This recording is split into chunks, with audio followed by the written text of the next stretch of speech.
are you today? So a few things that I'm testing, well, I think two actually, that I'm testing. One is I'm trying to improve the clarity of the um, streaming that I'm doing. So I tried increasing the bit rate. Hopefully that will help. Um, fucking, but yeah, man, I'm sorry I didn't troubleshoot that part of this earlier because it's just been one thing after another, and the fucking audio glitch, well, the audio issues I've been having on my end, and then just all these different issues have been. But yeah, hopefully I can get this part sorted too, because I do realize the clarity is definitely an issue. But um, yeah, so that's one thing. And shit, what was the other? I actually can't remember.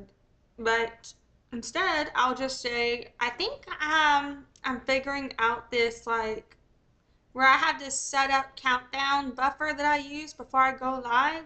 I think I might keep playing with that and keep trying this thing out for a while, only because without it, there's like this delay before it shows me that I'm streaming versus where it's actually streaming me, and I just feel kind of silly where I'm just sitting there like, I don't know. So I just like a deer in the headlights, and I just like, okay. But anyway, so today we have a lot to cover.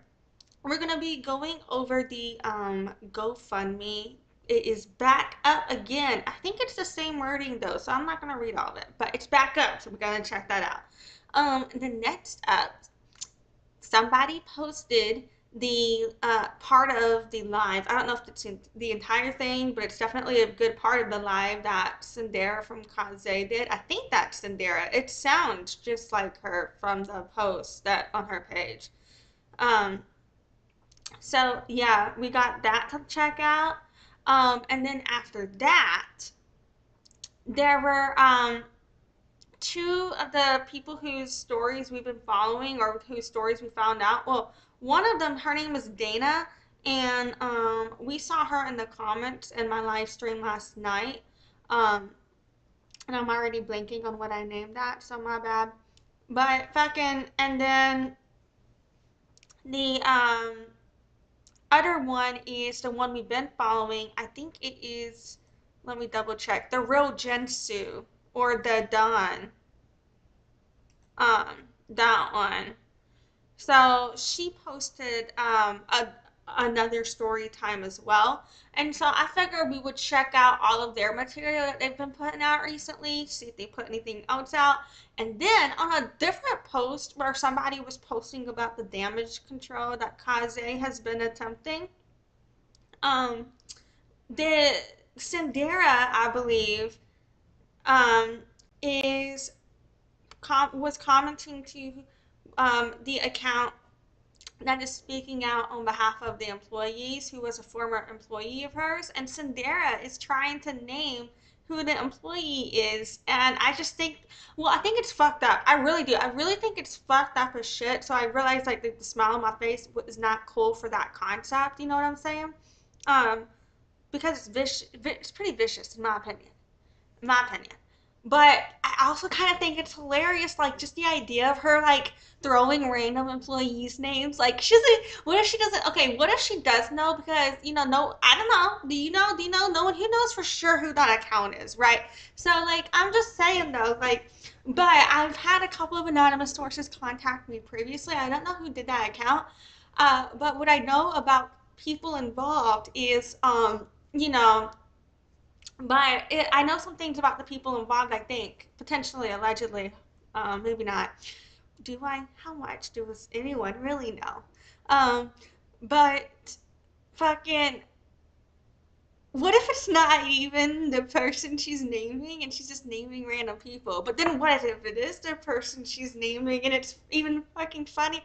It's funny to me and I know it shouldn't be. It probably shouldn't be funny to me, but it is. I'm sorry. But no, I think it's really fucked up what's happening to them because that's scary. That's some scary shit. Like, I wonder if she just keeps trying to guess and just like starts naming all of them. Like, what the fuck is that? Like, why is she naming them? That's scary though. It's not funny. It's not funny. I'm fucked up. No, it's not funny. I'm gonna think we're gonna process more on that. I'm sorry. I'm sorry. Okay, and then I updated the presentation. It is a bit longer, but it's only a few more minutes longer. It's only 3 more minutes longer. So I was actually able to shorten the time I spend on the counts, actually, because wait till you see the number. Um, so wait for that. It's pretty much almost close to the same size. And if I find that this presentation is accurate, I think I might upload this, because the last one, after I shared it, I was like, you know what? No, things changed from my understanding. And so I updated it. That's what we're looking at today. And so if I feel like this is a good representation for my understanding as of this time period, because I dated it, then I might just go ahead and upload that and then do a new one if I need to. Um, so yeah. And then after that, I just wanted to check out some concepts from that I've been looking up and considering legally, regarding some of the things that we've been discussing. And then I figure we could just close out with a few more reactions, before just double checking to see, if they posted anything new. So yeah, and by they I mean Kaze and Raylee. So yeah, I apologize. I feel like this might be a long one because I'm a chatty Kathy. My bad. But here we fucking go, man. All right. Hi, my name is Lexi, aka Deaf Child. I'm born deaf, hard of hearing. My team was one of the top teams between 2020 and 2024 in New Orleans and Louisiana. I began doing business as Deaf Child in 2013, marketing 2011, and sales 2009. I've earned 50 plus certifications in marketing and sales, and I have my Bachelor of Science from Loyola University, New Orleans, with a music industry studies major and a business administration minor. Visit my site at noladeafchild.com.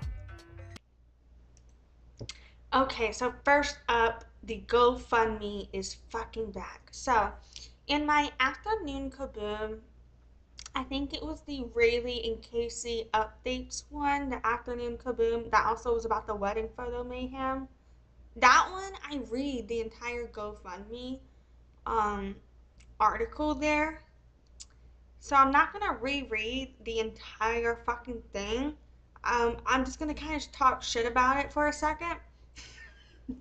And because at that time I had, we didn't know as much. We didn't know as much. So I was looking at it and I was just like, when I looked at it, what I had discussed was I was saying, coming from the angle of this Tawana Thornton, Ohio versus Tawana Thornton case, where in that case, the bank, so Tawana Thornton in that case frauded a couple and took money out of their bank account. There's way more to the story, but I'm just trying to summarize.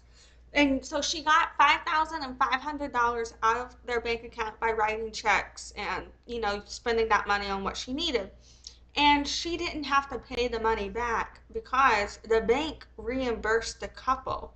And because the bank reimbursed the couple, with a loophole in the law, she was never made to repay any of the money she was stolen. So she just got away with it, basically. You know what I'm saying? In my opinion. You know what I'm saying?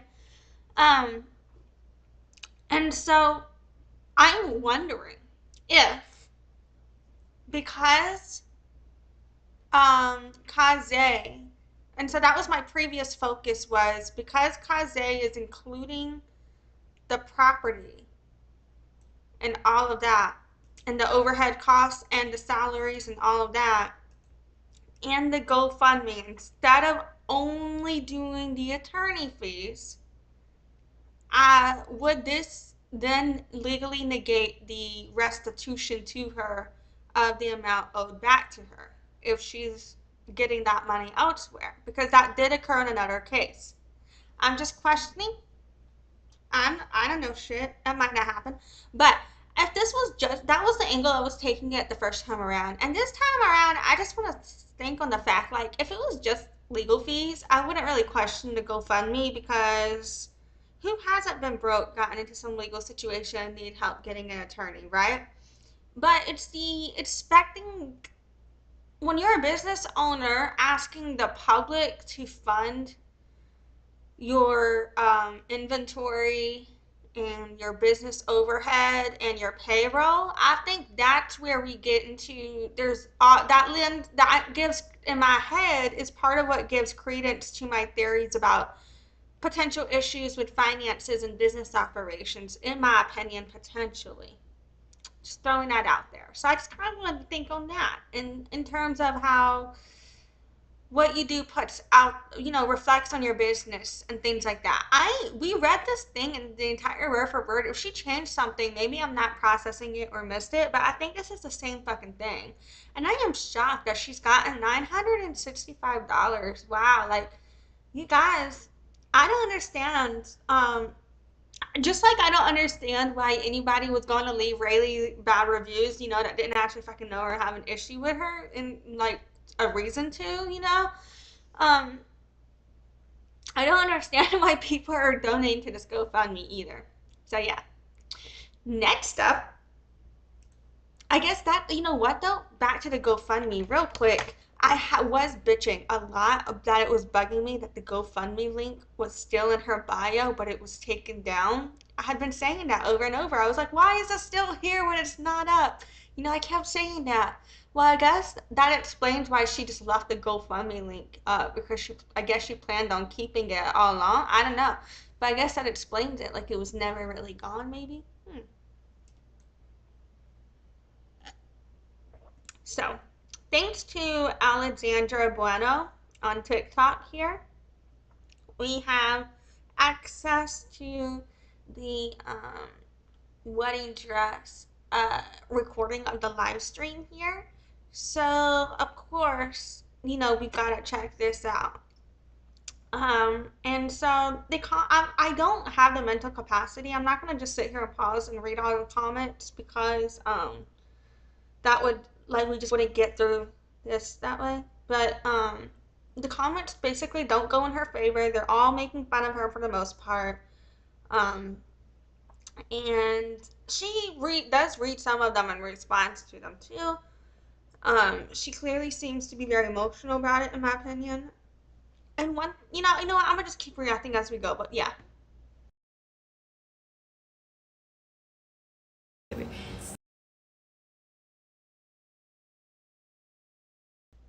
It froze up. I'm gonna refresh. Con artist behavior. Here for an apology. I'm gonna apologize for her stealing that dress.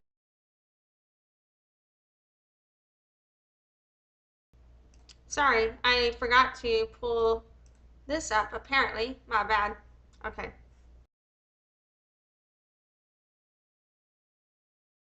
Con artist behavior. Here for an apology. I'm gonna apologize for her stealing that dress. I wonder if they can record that. More active followers. Okay. You need a moderator. Now you want to start going live to show. Yes, I'm showing proof that I'm not a scammer. That's not even either. That's crazy. Woo! He's not a scammer At all. You can't find this dress on Alibaba, okay? Oh, they said Shin. They said Temu. Sure. They Not said Temu. they said I did a Temu dress. Oh, they said this is not even either. It's even. Let me see. Let's look in the mirror. What I don't understand is like, is she supposed to be doing a fitting? And is she supposed to be doing a fitting like fucking I don't understand why she's getting on TikTok this way doing a fitting and not paying more attention to her client, and she's in these 4 or 5 minutes she seems to be way more focused on like public opinion and stuff. And I don't know the relationship she has with this person because, like, if it was like my sister, my mom, or I'm just talking hypothetically. Obviously, I don't think that person looks old enough to be her mother. But hypothetically, if it was like my friend, my sister, my mom, or something like that, then I can kind of understand where you're just like, yeah, fuck you, bitch, I'm on my fucking phone. But but you still do a really good job of the work for them, but you don't give a shit about being on your phone. You know what I mean? When you do your work for them or something like that. But if that's like a standard client and she's still on live stream, I'm like, damn, dude, like, what? I don't know. Maybe I'm wrong for that because I do think that there are ways to, just because you're on live stream with a client doesn't mean you're doing bad customer service because there are ways to go live and include your clients. But this, in my opinion, isn't one of those ways, in my opinion, because she's too focused on the crowd, and you'll see. Don't body shame me. I know they're not body shaming you. They're like, it's not even. Wait a second, it's in my boob. Girl, you really tried. Embarrassing has shame. Can't wait for you to get your karma. How you gonna send it to her? Oh my God, they still doing it. It's okay. My stuff will post tonight, so y'all can see it. Y'all will see the apology. Y'all will see everything that y'all want to see. But I'm just showing y'all what I do. What do you think? I love my dress. Thank you. Give them 360. Give them 360. Yeah, give it 360 so they can It's see movable. Give them lock, look. the quality.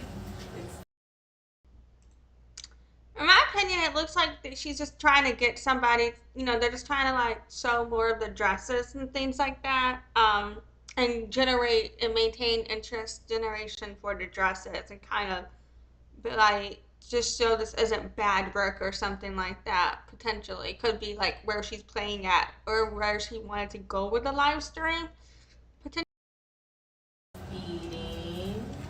Where you can't come back from. I got screenshots too, and I'm gonna post my screenshots to show y'all that she stole that dress. I didn't lie. I did not lie about her stealing that dress. I'm not. So where she's saying had screenshots, she's gonna post her screenshots. Now I'm wondering if this live stream happened before that second video that came out. You know what I'm saying? Or not the second, the last video that I covered in my last live stream. The deleted one. Not going to jail for defamation because she did steal that dress. And when I post my, Did she say she's going to jail for defamation? Is that what she said? You don't go to jail for defamation. That's just something that you would have to owe money over. I don't think you go to jail for defamation. Maybe you can, but I don't think that would be what would happen. Maybe I'm wrong. my receipts tonight, y'all will see it was stolen. I didn't lie on her. I'm gonna post it tonight. I guarantee you. I'm not done. If I was done, I would know. We not even feeding energy into that. I know. Like, no. But this dress is everything. Thank you. The comments are crazy. Try to go on your toes like this. She's talking about how the dress is everything. So, part of me believes that this is like, maybe she is a client, this is a fitting. If she's just a friend or a model and her job is to be there just to wear the dress and show it off, then everything I'm bitching about where, if this is a client that's fucked up is wrong, obviously. But if that's a client, I'm like, maybe you should, focus on filming your client. Damn, fuck, shit. Maybe I'm a bitch. But, I mean, like, there's just, in my opinion, there's just no point in going live at this time. Like, this is not the time to do damage control, in my opinion.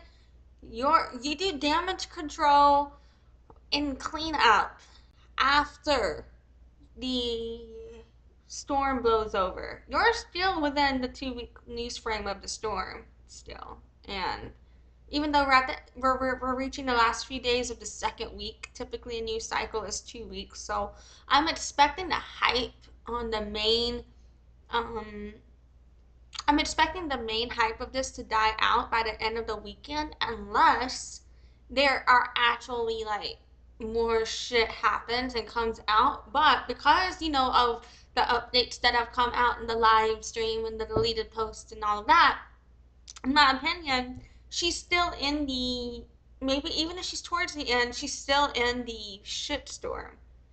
And so you don't do damage control with PR until after things blow over. That's when you go mitigate damage and go clean up the mess that you made. Right now, anything you say, people are just going to make more messes with, and you're just creating more work for yourself, in my opinion. I don't know. You know, that's how I feel. Thank you. They said you look amazing. Thank Yes, you. sister. I made the dress exactly how she wanted and how she agreed to it. And I'm going to show that too. At her 4 fittings that she had, this is what I do. I do fittings. I don't just send people stuff or just give people stuff and let them keep it. She had. So where she's saying this is what I do fittings. So is she talking about here too? Like, where, because she kind of went that way. So I don't know if she's just being expressive with her arms, or if she's using this just as an example, or if this is a client. But you know, that's just kind of like why I believe this could be a client. Could be. And if it is, I'm like, fuck, man, go do some customer service. Get off live stream. That way you don't end up with another situation that goes viral. A series of fittings. I didn't just ship it and, oh, this is her dress. And she also didn't tell you I offered to come out there to her several times. They denied me. So, y'all will see it. Okay. I should get. It's funny that I'm going off on them or talking to them. Yes, you're eating them up. Listen, because I'm telling y'all, she didn't tell y'all that I said, hey, let me come help you with this dress. If there's an issue, let me help you. It's really weird how the dress that was on that model is her dress, but once it got to her, it took her a week. It's really weird though how the whole fucking point that a fucking bride, in my opinion, would go spend the money on a couture custom wedding gown so they can be photographed on their special day wearing something that no one else is seeing in anything like what they're doing. You know what I'm saying? So why the fuck are you getting photo shoots done with other people in her dress? It should be her dress. My opinion. In my opinion, if Casze Z or Cynderra had done professional photo shoots of the bride only and waited till after the wedding day to release those photos, that would be amazing marketing. You know what I'm saying? Like, the whole point of a custom wedding dress is that we don't just see it anywhere, in my opinion. Week to respond, and then the dress looks crazy and all botched. That's really weird. So it's okay. I'm gonna talk about it. I got receipts too, and I'm gonna show them. Someone's coming for me. They're coming for you. They coming for me? No, they're coming for me. The No, dress they was don't. not a hot mess. The dress that she posted was a hot mess. The dress. I love how she was like, they're coming for me. She was like, no, they're coming for me. They're coming for you. Because she was reading the message out loud, but no, it's just so funny to me. It just kind of reminded me of like whenever you tell someone to turn left and they're like left and you're like right and you're like right, no, left. I don't know. Dress Oh, that they the lied? dress that I sent was on a The dress model. was a hot mess. They're just crazy. They're The trolls. dress was a hot mess. Trolls. Timothy Powell, come on. Come on, Trolls. Timothy. But how are they saying the dress was a hot mess when it's the dress they sent her? In my opinion, The dress that she posted was a hot mess. The dress that I made, that I sent her, that was on that model, was my dress. Okay. So is she calling? Oh, now I'm confused. So is she saying that the new dress that the bride wore, the plain satin gown? Now I shouldn't have called it plain. I like the gown. I would have worn that shit, man. That's you know what I'm saying though. Like, it's simple, it's elegant, classy, blah blah blah. But so she's saying that was the hot mess, or she's saying that the dress she made was the hot mess on the bride? I know that it's a fucked up statement, but I'm just curious as to which she meant, because now I'm like, wait a minute. Because at first I thought, but then it could be, you know? We can get off of here. Bye, guys. This is for baby feet. Receipts don't lie, and I'm going to post my receipts really soon. Hopefully she provides some better customer service really soon. She wouldn't be in this mess. There are like almost 1,000 comments on this post. So, but there are some comments here from the designer I thought would be cool to check out as well. But So Brittanie said, why claim 10K? Contract showed 6K. The designer said she owes her employees over 10K in unpaid wages. Check my receipts of bounced checks. Nika said she needs to talk to her lawyer and stay quiet. Out here talking. I'm sure Raylee's lawyer is collecting videos for when they go after her. I wonder if their attorneys are watching my shit. Oh, that made me snort. Sorry. The designer said Cynderra of Casze has been treating us former employees and her not showing up to court, evading getting served papers. I suspect she doesn't have a lawyer. She's not moving like someone with legal representation. Yep. Oh, so Brittanie said the contract said otherwise and not her responsibility. She pays what was agreed. The designer said, I agree with you. I was just making the connection that as former employees are suing her for a similar amount of unpaid wages. Maybe that's why she lied about the cost of the gown. Misty said, wonder how many gave that to that GoFundMe before she took it down. Hope they get their money too. It's back up. And the answer is 965, Misty. Unless more donated since then. Nika said she needs to talk to her lawyer and, oh, I already just read that. My bad. I think. Oh, new one. Victoria said, gosh, I hope they go to court and it is filmed live so I can watch it all unfold. The designer said, yes. Oh my God, if it is, I'm covering that shit. But I'll cover any legal documents I can get access to. Shit, I'm not paying for that. Fuck it. The designer said, yes, us former employees would love to see her in court. Hopefully she stops evading getting served papers and actually shows up in front of a judge this time. Dun, dun, dun, dun, dun, dun, dun, dun.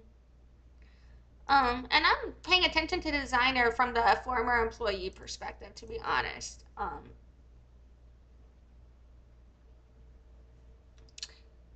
And then after we leave here, I'm just going to check the designer's page to see if she posted anything new. And I think it was my Full Stack Friday video that I covered the video with them, I believe.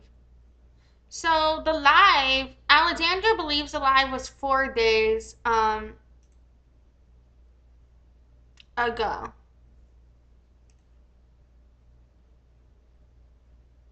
From today. So that would be, that's not, would that, I think that might be the 31st, not the 1st, 31st. August 31st, perhaps.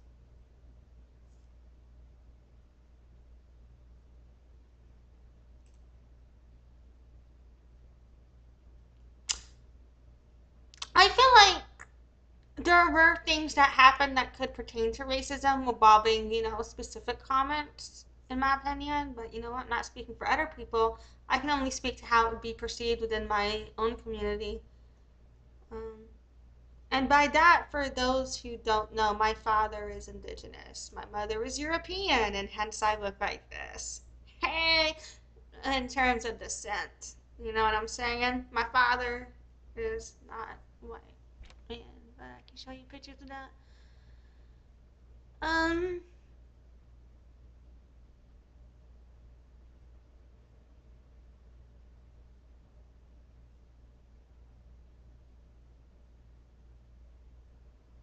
So yeah, all right. I was just looking to see if there's anything else that I wanted to read here, but mostly just people talking about how they wanted to see more evidence, and then they were all just talking shit about how she was trying to make up evidence potentially. So it doesn't look like the designer has posted anything new yet, but if you haven't seen, oh, I'm so glad this has gotten 7 times more interaction than when I covered it. So that's good. I need to remember and I need to be on top of making sure I'm still sharing this every day to my stories. If you see this and if you're on TikTok, if you share this every day to your stories, it'll help it get engagement in the algorithm so that way their stories get out more. And I really think that the employees' stories have been getting lost in the midst of all of this. So if you care about workers' rights, I'm going to try to remember to go link this video in the description of this or in the comments after. But go, I really recommend you go like, share, comment, repost, all the things. You know what I'm saying? If you're on TikTok and you care about workers' rights, that would mean a lot to me. And You know what I'm saying? If you haven't done that already, I know that the designer has also been sending people over here to check this shit out. Thanks. You know, that really means a lot to me.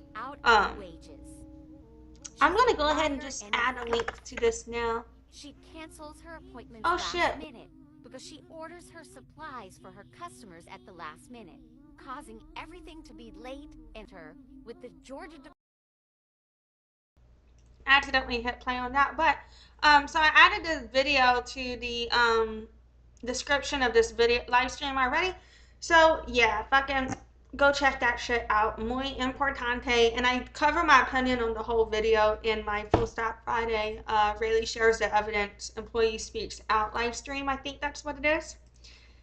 So next up from the real Jinsu, DaDon. She's now shared more of her story. This is a 14-minute video, so it's gonna be a long one. So let's buckle up. But I really think it's important. Um, and so the caption says, why can't we all get Jada and Ari treatment bookie? All this, I'm helping these folks out, but there's still no money hitting my account, but we move.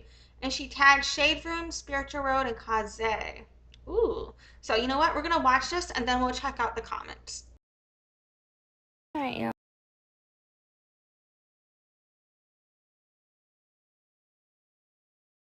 Alright, y'all. So this is Sin, owner of Casze, the brand that we all in an uproar right now. The brand that got all of our monies right now. So let's get into it because she's trying to make it seem like people just bugging and the work she send out be so good and we just receive something that be oh so. No, that's not the case. So yeah, let's get into it.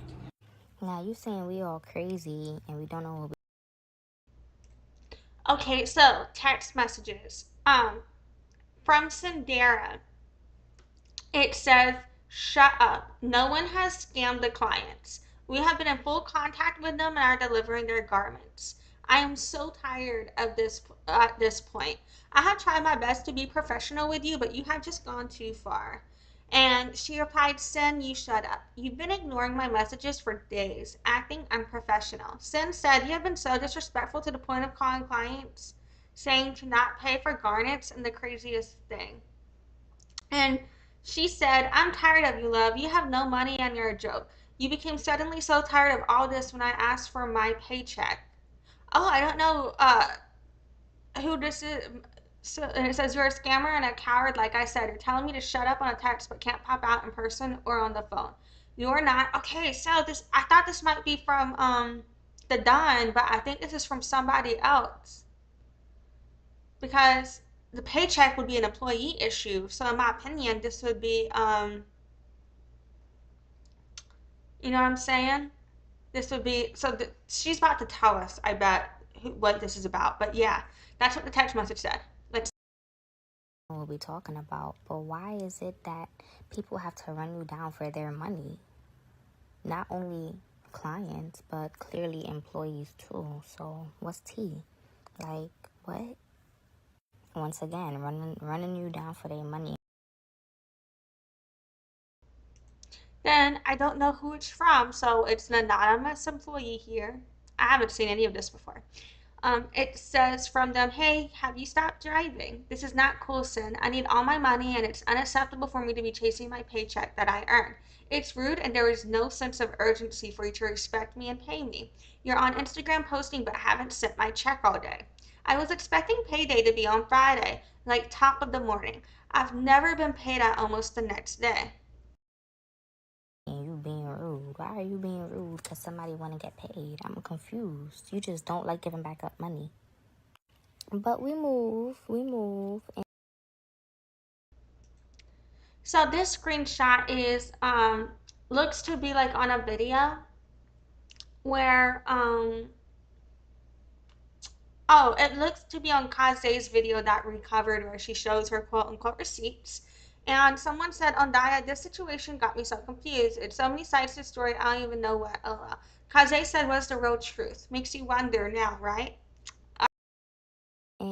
you in your comments like makes you wonder what's the truth now? Like you just dropped some bomb ass receipts, right? That's what you in the comments telling these people. Like, oh, make you wonder what? No, it ain't. That dress still ugly as shit. We not wondering nothing. The dress is still ugly as hell. And from what I know and from what you've been putting out, you ain't make contract. You ain't give this girl the dress when she needed the dress. And if I told you wait till Monday, bitch, you're gonna wait till Monday because you sent me a dress, and when I got the dress, it wasn't what I liked, and then you think I'm supposed to just be responding to you and pay you right. No, you're gonna wait till I say wait, and that's just that. And then we all have the big question, like,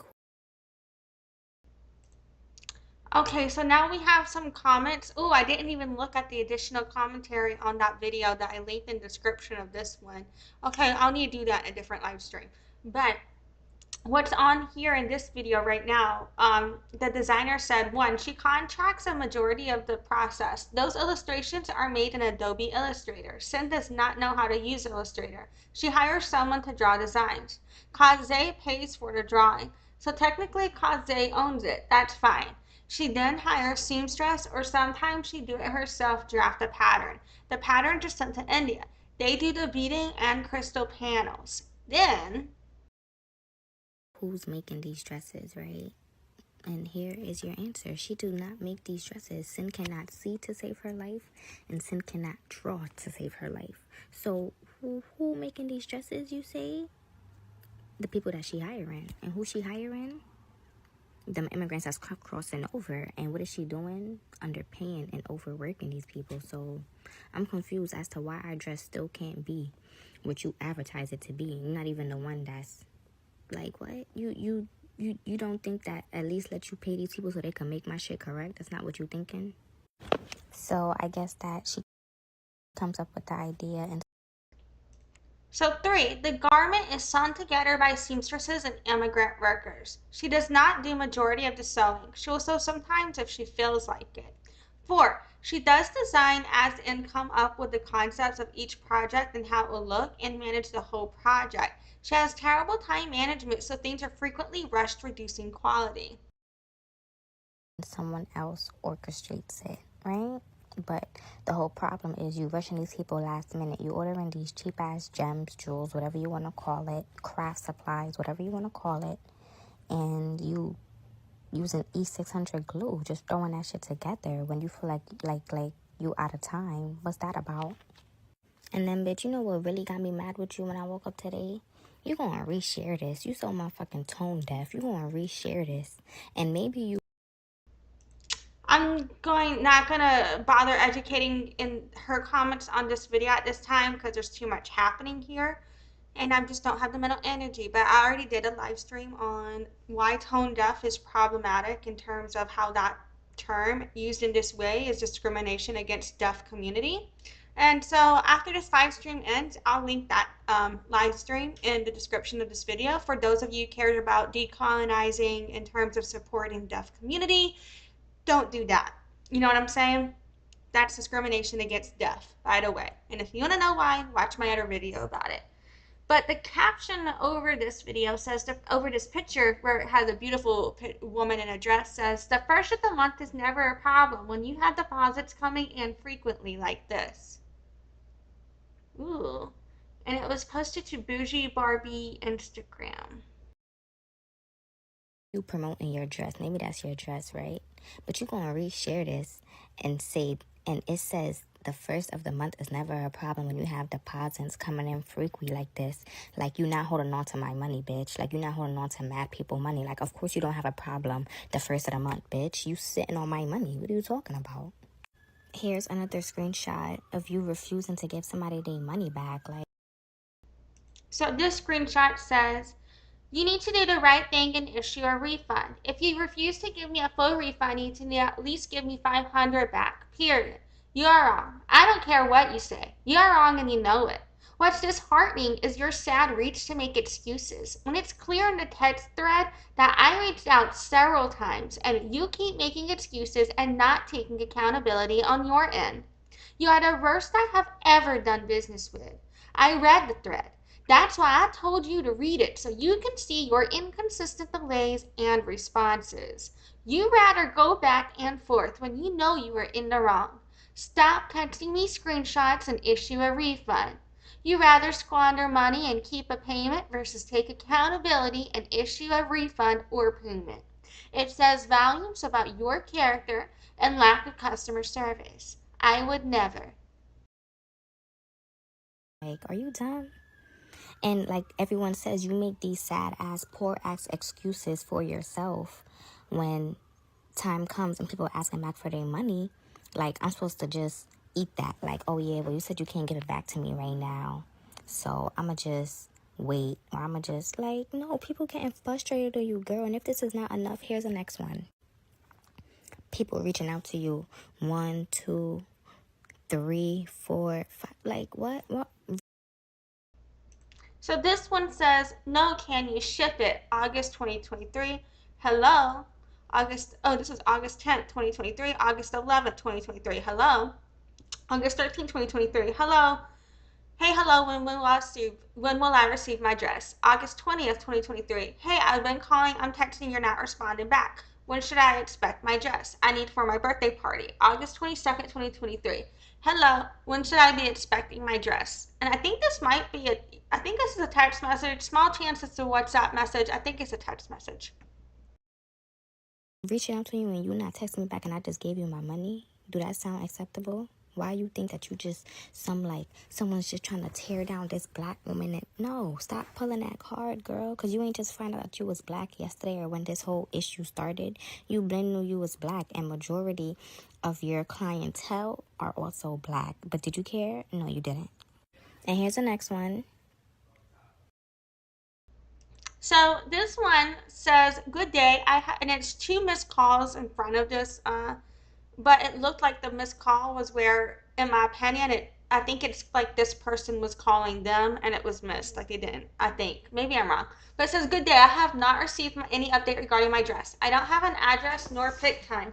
Per our contract, I'm to pick it up in Atlanta on May 31st, 2024. Client name, which is blurred out, or redacted, I mean. It says, I'm extremely worried as you nor your staff have provided me with information for my pickup of the dress. I'm flying from New York to Atlanta Friday, May 31st, 2024. Then it says, hello, I have not heard back from you, and I can only imagine with prom season you must be busy. If I do not hear back from you by 8 p.m. today, then please just refund my money. I'm sure you do great work, but I've purchased online airline tickets based on our contract and cannot come to Atlanta this weekend if you're not prepared to have the dress fit and ready for pickup. I appreciate your timely attention to this matter as a professional.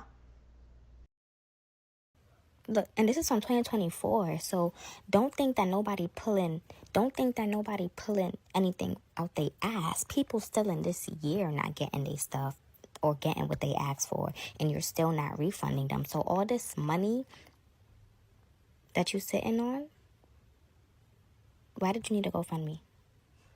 That's the next question. Why did you need to GoFundMe? You're a business owner. Why did you need a GoFundMe? And what did you plan on doing with this GoFundMe? Because your employees been unpaid. So you're talking about to help pay your employees been unpaid. So what's really tea? And then you telling everybody about these rush fees. Alright, so this next message, it says, hello Cynderra, I am emailing you in regard to my order that I placed on December 18th. Upon me placing the order, I was advised that the order would require me paying a rush fee. At the time, I asked if it was enough time to get my order made and delivered to me, which I was guaranteed there would be no issues. On January 4th, I called to check the status and got no answer, so I texted and received a reply the following day, January 5th. At that time, I was told that you all were waiting on the crystals and they were set to arrive Monday or Tuesday, and I would have the dress no later than Thursday, Friday. I've been in contact with your company all week because it was getting close to the time I needed the dress and still was promised that I'd received it. Yesterday, day 4 event, I advised that the dress there's like a blank. It says advised that the dress was blank to be gold with the black. Not what there's like a down arrow in the way from me reading the rest of that. Rush fees. And don't shit be rushed. You're the only one that's rushing. You know why you're the only one that's rushing? Because you know that if somebody gives you a date, for example, if somebody gives you Thursday, you're going to wait till Wednesday to start making a dress, or you're gonna wait till Tuesday to start making a dress and then tell them like, oh, I had to rush. No, bitch, you ain't have to rush. You waited, spent out my money, and then you remembered like, oh yeah, I got this bitch hitting me up. Let me make this dress. And that's not it, and that's not tea, okay? Needed the dress. The lady Ben needed the dress for her all black affair that she was attending, right? It looked like what she said. It looked half made, rush job. I paid good money to receive quality. So, the rest of this message at this part says, yesterday, day 4 event, I was advised that the dress was going to be gold with the black. Not what I requested, ordered, or paid for. It is an all-black affair that I am attending. I received the pic and video at 9 p.m. of what looks like a half-made rush job dress. I paid good money to receive quality merchandise and not something that was half done. I was trying to have hope because I felt your team was trying their best to accommodate me, but you all were unsuccessful. It is now Saturday, the day of my event, 1 hour before the time of my event, and I have yet to receive my dress. I am running around trying to find me something to wear because I have to leave my place of business and go get ready. I would like to know how you, Class A, plan on rectifying this matter because it is beyond unacceptable. And then I can't fully read the rest because of an arrow thing in the way again. Merchandise, not assuming that was half done. Once again, someone else's dress is half done. Why? I was trying to have hope because I felt your team was trying their best to accommodate me, and I'm sure that they was. The team was trying their best.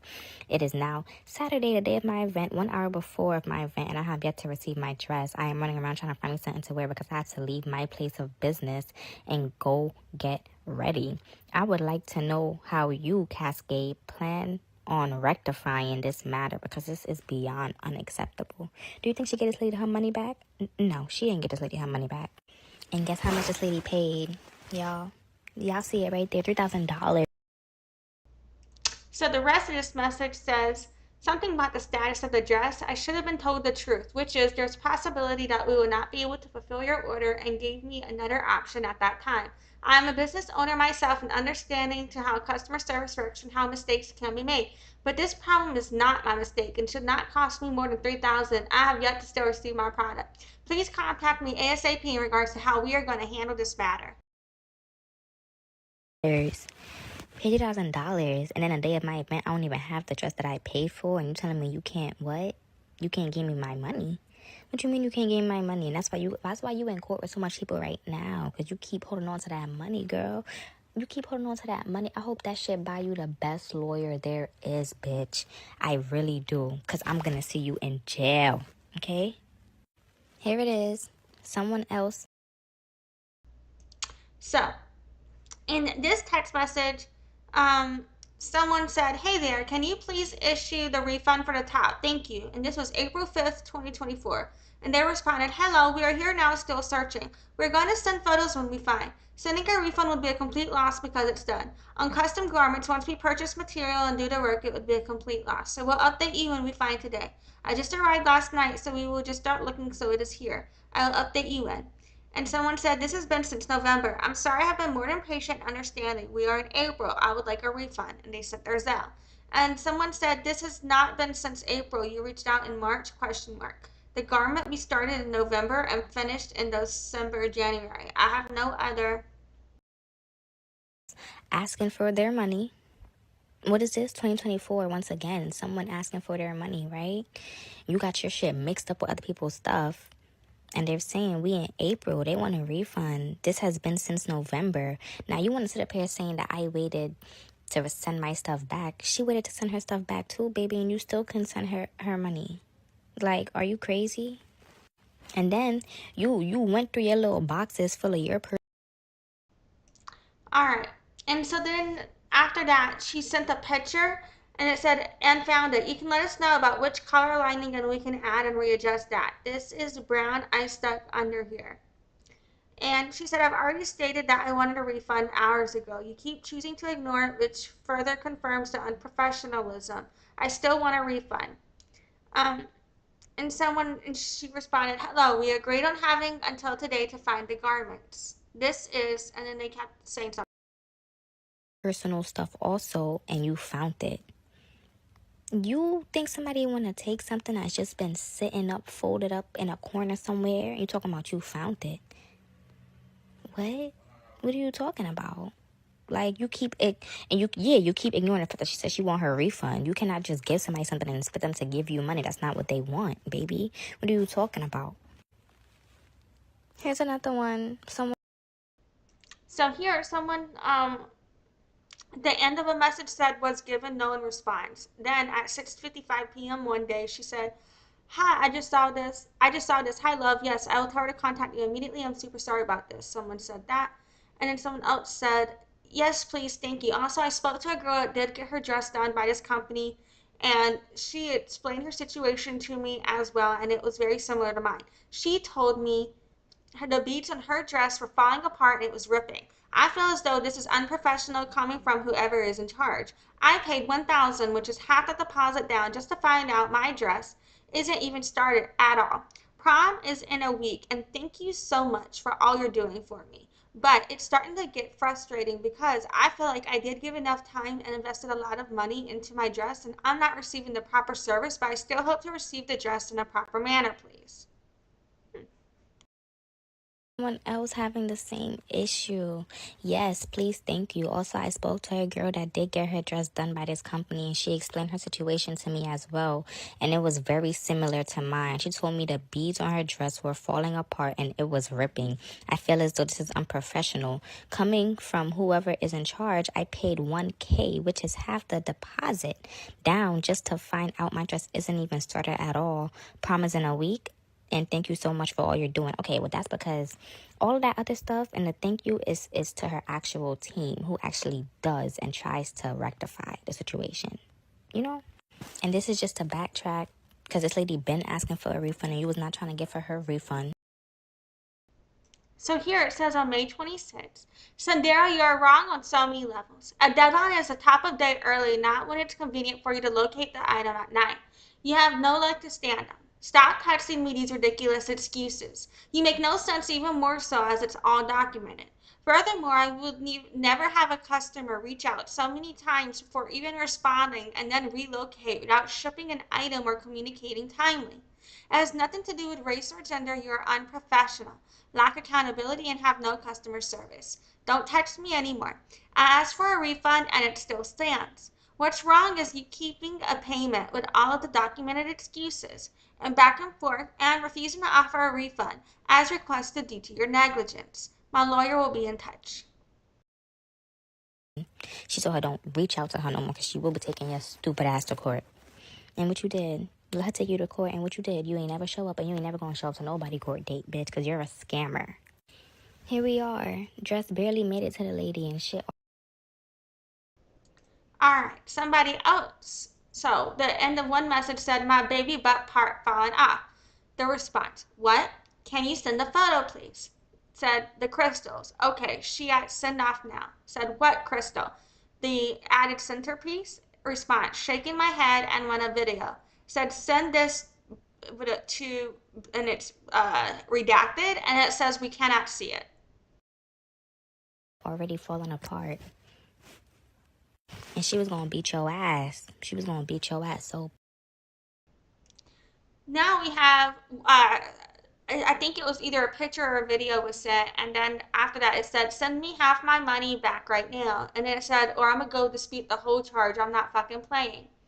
And somebody else responded, I'm assuming Cynderra, saying, this the piece we added right before you left. Everything was perfectly intact before you left. You didn't notice this when she first put the garment on? Or did this after sitting the lace is 100% very delicate?"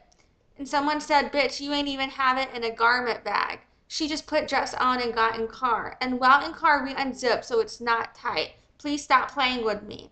Don't even worry about it. I'll be contacting my bank first thing Tuesday morning." She was gonna get you, girl. She was really gonna get you. The hell? Send me half my money back right now. I'm gonna dispute the whole charge. I'm not fucking playing. Bitch, you ain't even have it in a garment bag. Clock that T, because none of her dresses come in garment bags. They come in big-ass FedEx boxes. And in my case, it came in the smallest FedEx box that could possibly fit anything like that in it. So what? Yeah. But baby, it don't stop there. Here's Diana. So we're going to check out Diana's story next. So Diana had said on the Don's or no, Diana had said on her own post that the Don commented on, saying her brand is Casze brand. She blocked me on Instagram and on everything else. May 14th, 2022. And we checked part of this out last night, I think, and we're gonna check out the rest. And if I show y'all how she made this girl dress, I'm not even gonna show y'all. Just go to her page because she fucked up. Like, what are you talking about?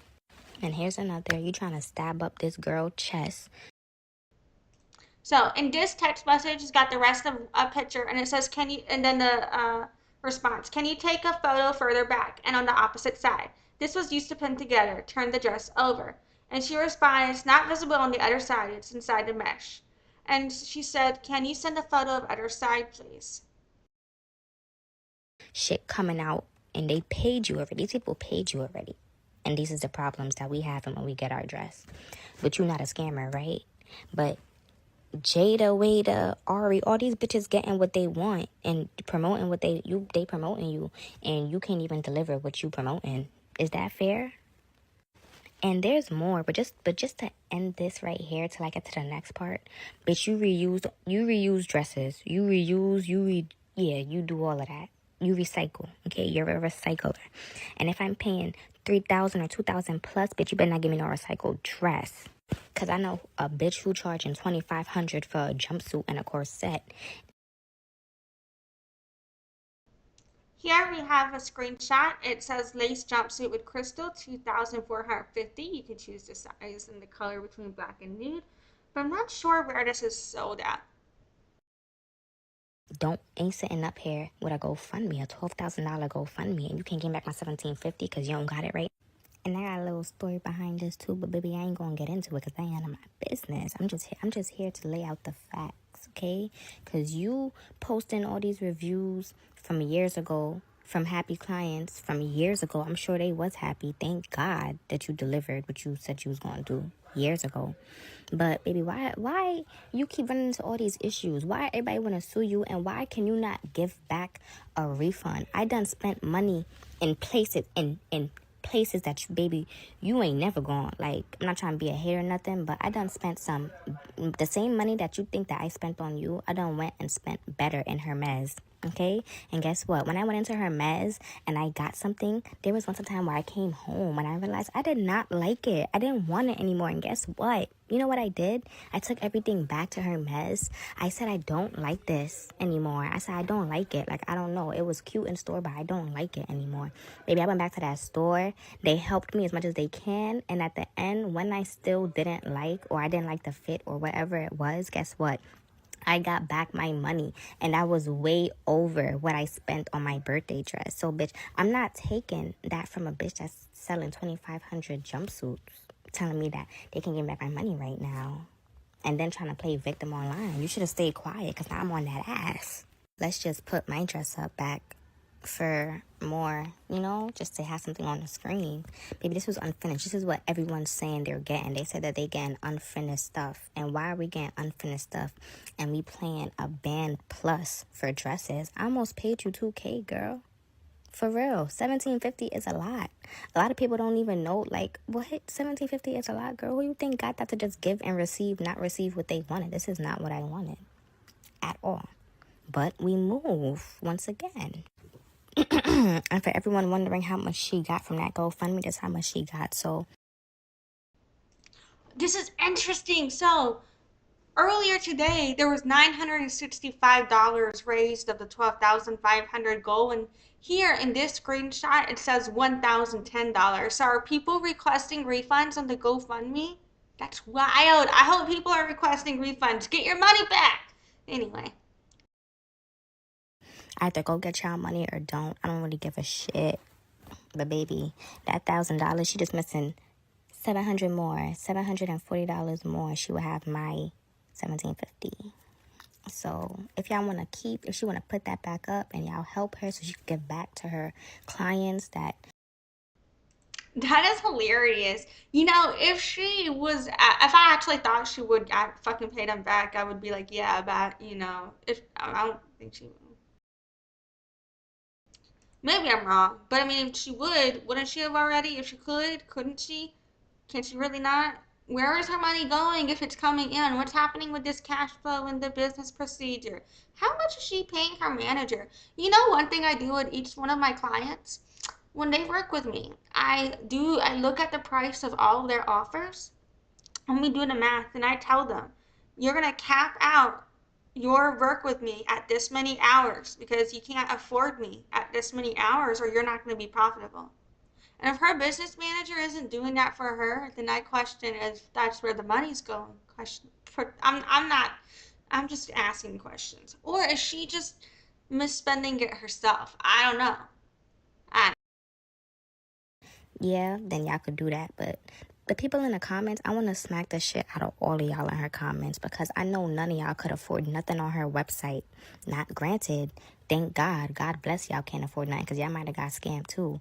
But y'all popping mad shit in her comments. And when I go on y'all pages, yeah, y'all not even spending $100 on the outfit. So don't do it. And a lot of y'all reached out, asking if she reached out.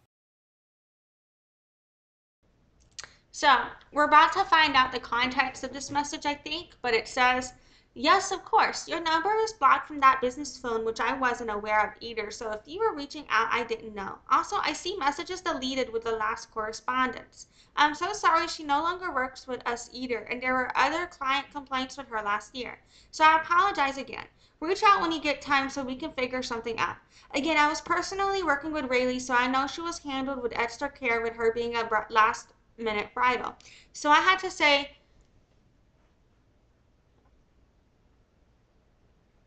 so I'm assuming this means so I had to say something and those white people are eating your post up. It's racial and let me tell you how, lol. The entitlement to not resolve outside of the internet shows a lot.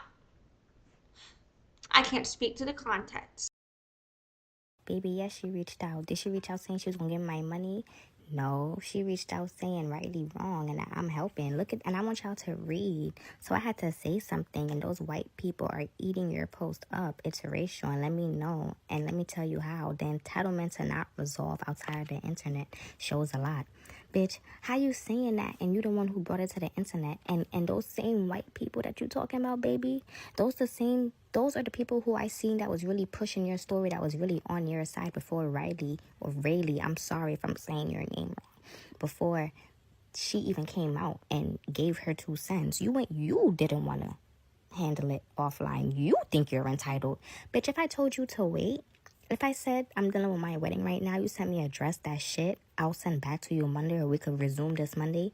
Baby, you're going to wait till Monday. You know why? Because you already sent it to me late. So you had me waiting. So baby, now it's your time to wait. I don't give a fuck what you say. It's your time to wait. You ain't just send her you ain't just send her a dress with no money. You had $3,000 or $4,000 plus dollars of hers. So if you could have waited if you wanted your money, you instead wanted to set up a GoFundMe account. That's what you wanted to do. You wanted your coin fast, even though the girl told you give her a minute. The same way how you was delaying and parlaying, she asked for that same grace, and you couldn't give it to her. You wanted to keep it online, and then came to me saying you wanted it offline, and that wasn't the case. And I won't be your pawn in this game, bitch.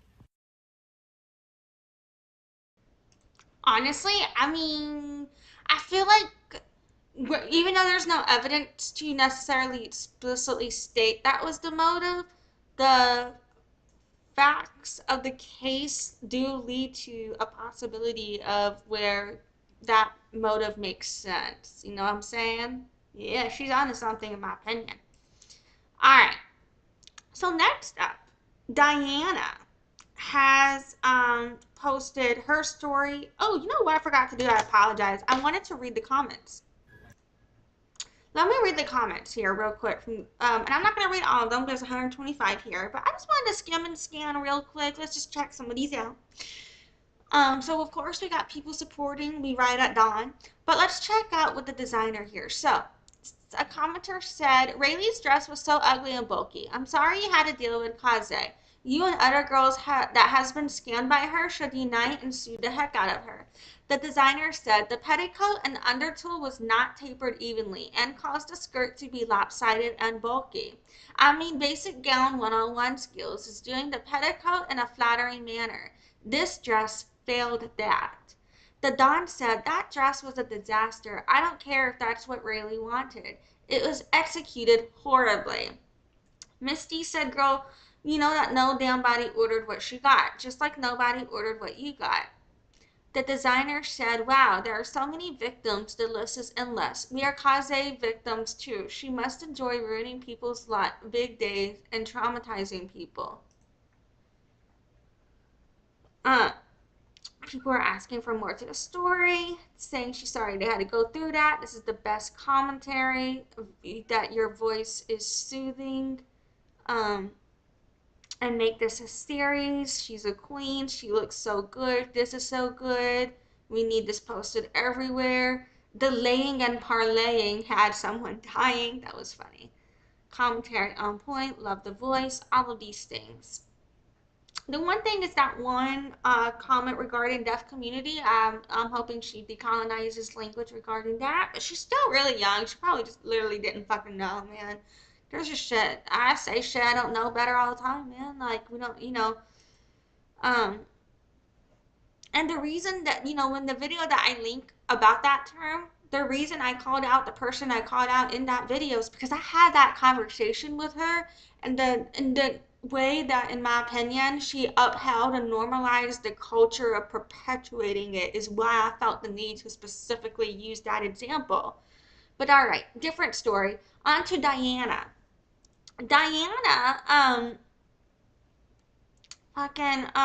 shared her story May 2022, but it's just now getting out because of what, like, almost 2.5 years later, because of what's happening with the whole Raylee Casze situation.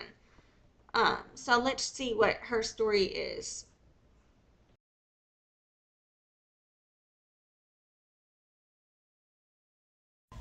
Story time of how this lady had took $1,300 from me to make my prom dress and didn't give me my money back, part 1.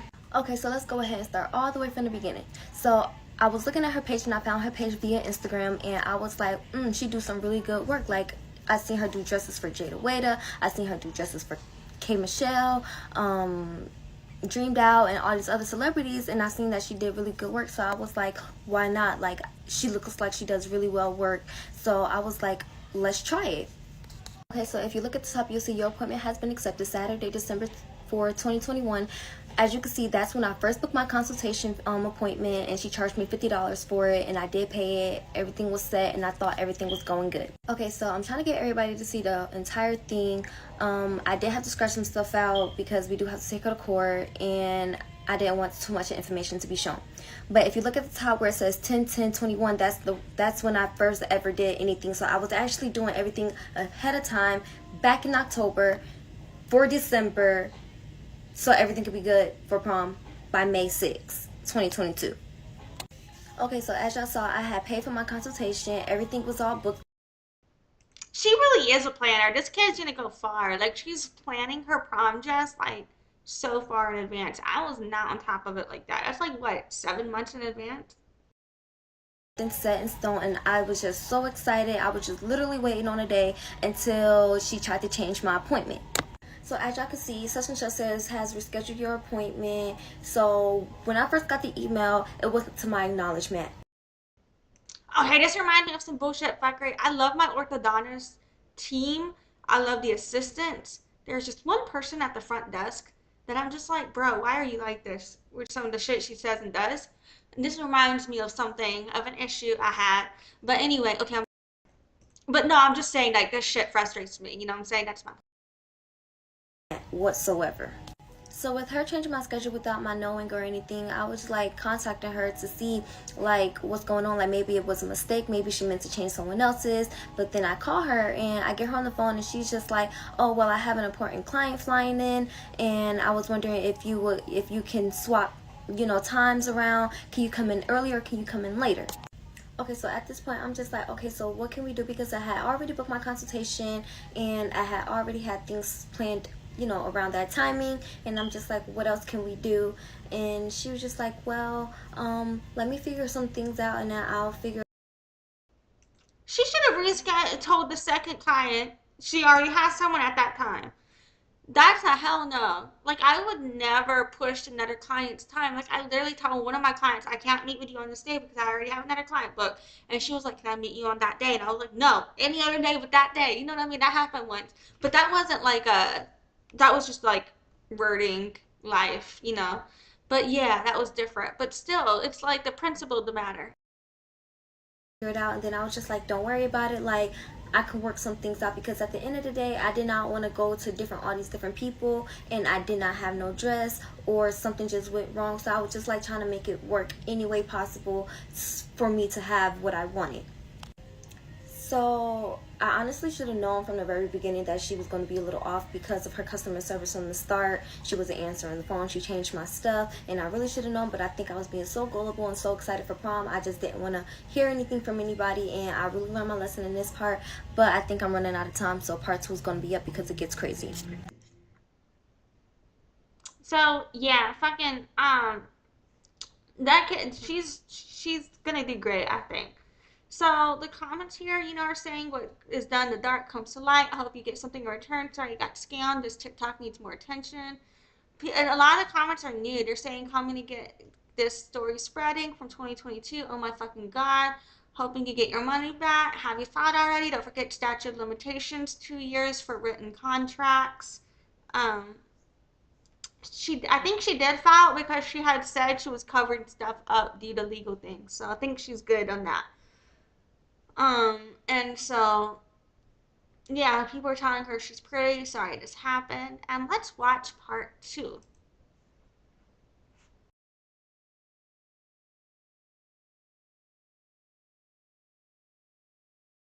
Part 2 of how this lady took $1,300 from me during prom season for a dress. Okay, so in part 1, I think I had left off on where I had booked my consultation and I paid for it, and she changed my scheduling, right? So when you first book anything, or when you even text this number, it's gonna pop up like the business line, and like if you have any ideas, like send the ideas via text so they can like give you a quoted price, right? Okay, so here's a perfect example of what I mean. Y'all, please make sure y'all pay attention to all. So in this text message, Monday, October 11th, 2:20, it says, hi, are you calling to inquire about a custom item? Monday, October 11th, 4:21. No, I was actually calling to see if I was able to bring my prom date to my appointment to get measurements as well. Customer service line, business hours range Monday through Friday. This is an auto response, 10 to 7, Saturday 10 to 5 Eastern. For any inquiries, please send detailed description. She said, or does he need to book a separate appointment? And they said, thanks for calling blank. If you're inquiring about a custom order, please send a detailed description inspiration photo. I think these are auto responses. And then Thursday, December 2nd, 6:14, it says, hey, I have the appointment set. All these dates from October to December. Make sure y'all pay attention to all of that, okay? So as you can see, this is what I meant by it would pop up with the customer service business line and like a detailed description of what you want, right? So I never had her personal number at first, so I only had like this business line, so I was trying to contact her about any other questions that I also had. So y'all, please look at all the days at the top. It says December 2nd. So the top of this says it's Thursday, December 2nd, 6:14 p.m. Hey, I have the appointment set for Saturday, and here's some details for my dress. It's got the customer service line auto response, and then it's got a picture of the dress when it's like a silver dress. I'm not gonna describe it. It's got like, it looks like a redhead silver dress, like slit. I said I wasn't gonna describe it, and here I go. Swoopy neck, spaghetti straps. And it's like almost like a maxi dress cut until it gets right below the hips, and then it flares out at the bottom. Um, And it says, I would like to recreate Ariel's blue dress for the movie The Little Mermaid, but make it more modern. Here's the dress. Second, I was letting her know that I had an appointment set for that Saturday, and I was showing her some details of my dress and what I wanted, and I did have my boyfriend to go with me because I also wanted him to get a customized shirt to match me, so everything was coordinated in perfection. Okay, so here's some more things that I wanted done to my dress. So it says, I most definitely want to keep the slit at the bottom but change the top into something else. And then it shows a picture of the slit, And it says, I also would like to keep it like an icy blue, but make like this if possible. Make sure I gave. Oops, I accidentally hit play. She said, and make sure I gave. And then the text message says, I don't want sleeve straps. I don't want sleeves. Straps are fine, but if not, here's another look for the top. Her all the details, and I tried to explain the best of my ability before my consultation so everything could go so smoothly. And then here's the last detailed picture and the last instructions of what I want. And then after that it said, lastly, I would like a tail, but not too long, and I would like the male top, just the shirts to be made out of the same material. And on Saturday, December 4th, 9:22 a.m., it says, thanks for calling Casze brand. If you're inquiring about a custom order, please send in an auto response. I wanted. Okay, so let's fast forward to the day of consultation, December 4th, 2021, Saturday to be exact. So we're outside, we're waiting for her, we're like trying to get in contact with her because we weren't able to get inside the building without a pin code that she sends to us, and we were waiting, but she wasn't answering, so we're just waiting. We get inside of her building, finally she gets to us and we get in contact with her, so we all go upstairs inside the little suite area, and everything is going good. You know, it's really nice. Everybody is quiet because, you know, it is a quiet area at this time. Excuse me. So we are sitting on a couch, and, you know, she asks to come take my measurements, and, you know, I go get my measurements taken, and then I come back, and then, you know, she started drawing out what I wanted, and that's where problems started happening. First things first, baby could not draw. I thought maybe she wasn't like a drawer, maybe she understood what I was saying, but what she was drawing wasn't giving at all. It was to the point where I came home and I redrew a picture, and I'm gonna post the picture that I drew. Give me a second. Now I don't have the picture that she drew. She kept that copy. So she here draws, it's actually a pretty good picture of a dress. And it shows like a spaghetti strap dress with like it's like almost like a swoop neck, but then it's got like a deep V cut as well, and it's more cut to the body. Instead of having the extra fabric with the swoop, it lays flat on the body and goes down in a V, if that makes sense. But the neck still has that like crescent shape. And it still got that hourglass figure curve. On this dress, from the other picture we've seen, it flares out at the hip instead of below the hip, if that makes sense, or on top of the hip instead of below the hip, rather, if that makes sense. And it's got the slit up higher on the leg. And it's actually a pretty good picture of the dress, especially for a high schooler. Fuck yeah, if she wasn't for this prom dress. And this is from December 5th, 2021, 11:26 a.m. She should go into fashion. But this is what I drew. As you can see at the top of the screen, it says December 5th, 2021. Literally the day after we left her, I drew it and I sent it to her. Now at this point, I do have her personal number, so I sent that picture to her personal number, and I'm going to share the rest of the messages, and I'm going to share the quoted price and everything. Okay, so she ended up charging me $2,600 for the whole entire dress. Meet me at... Oh, sorry, I was clipping my nail, but let me see the end what that message said real quick, and then we're going to go to the next part. But before we do, we're going to check out the comments. So the end of this message, it's got the item response for thank you for calling December 4th, and then on Tuesday, December 7th, 12:45 a.m., it says, hi Diana, quoted price for your dress with monthly production until completion, couture construction, and materials included is $2,600. The price for color stones has rose tremendously for the blue ombre effect. And Tuesday, December 7th, 7:28 a.m., she said, thank you. When do I pay the deposit / first payment? And then it's redacted, and then it says a line, and it says business hours, and then it's got an auto response, I think. Oh, I forgot I muted this because we need to go to the next part. But so they got people here tagging Raylee, telling her she's talented, telling her that she's sorry.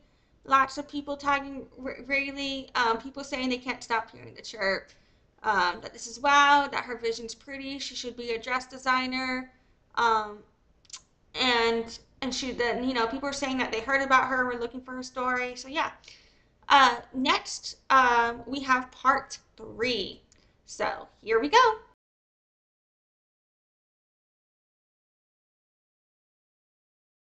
We just came in from work, so if y'all see all this stuff. Okay, so here's part 3. I literally just came in from work, so if y'all see all this stuff, that's why, but let's get started. Okay, so in the last part, I had stopped off where I sent. Okay, so in the message where she sent the picture of the sketch, on Sunday, December 5th, 11:27 a.m., she sent the photo of the sketch she drew that we just spoke about. And it said, "Good morning, ma'am. I tried my best to draw a pattern of the diamonds for the dress.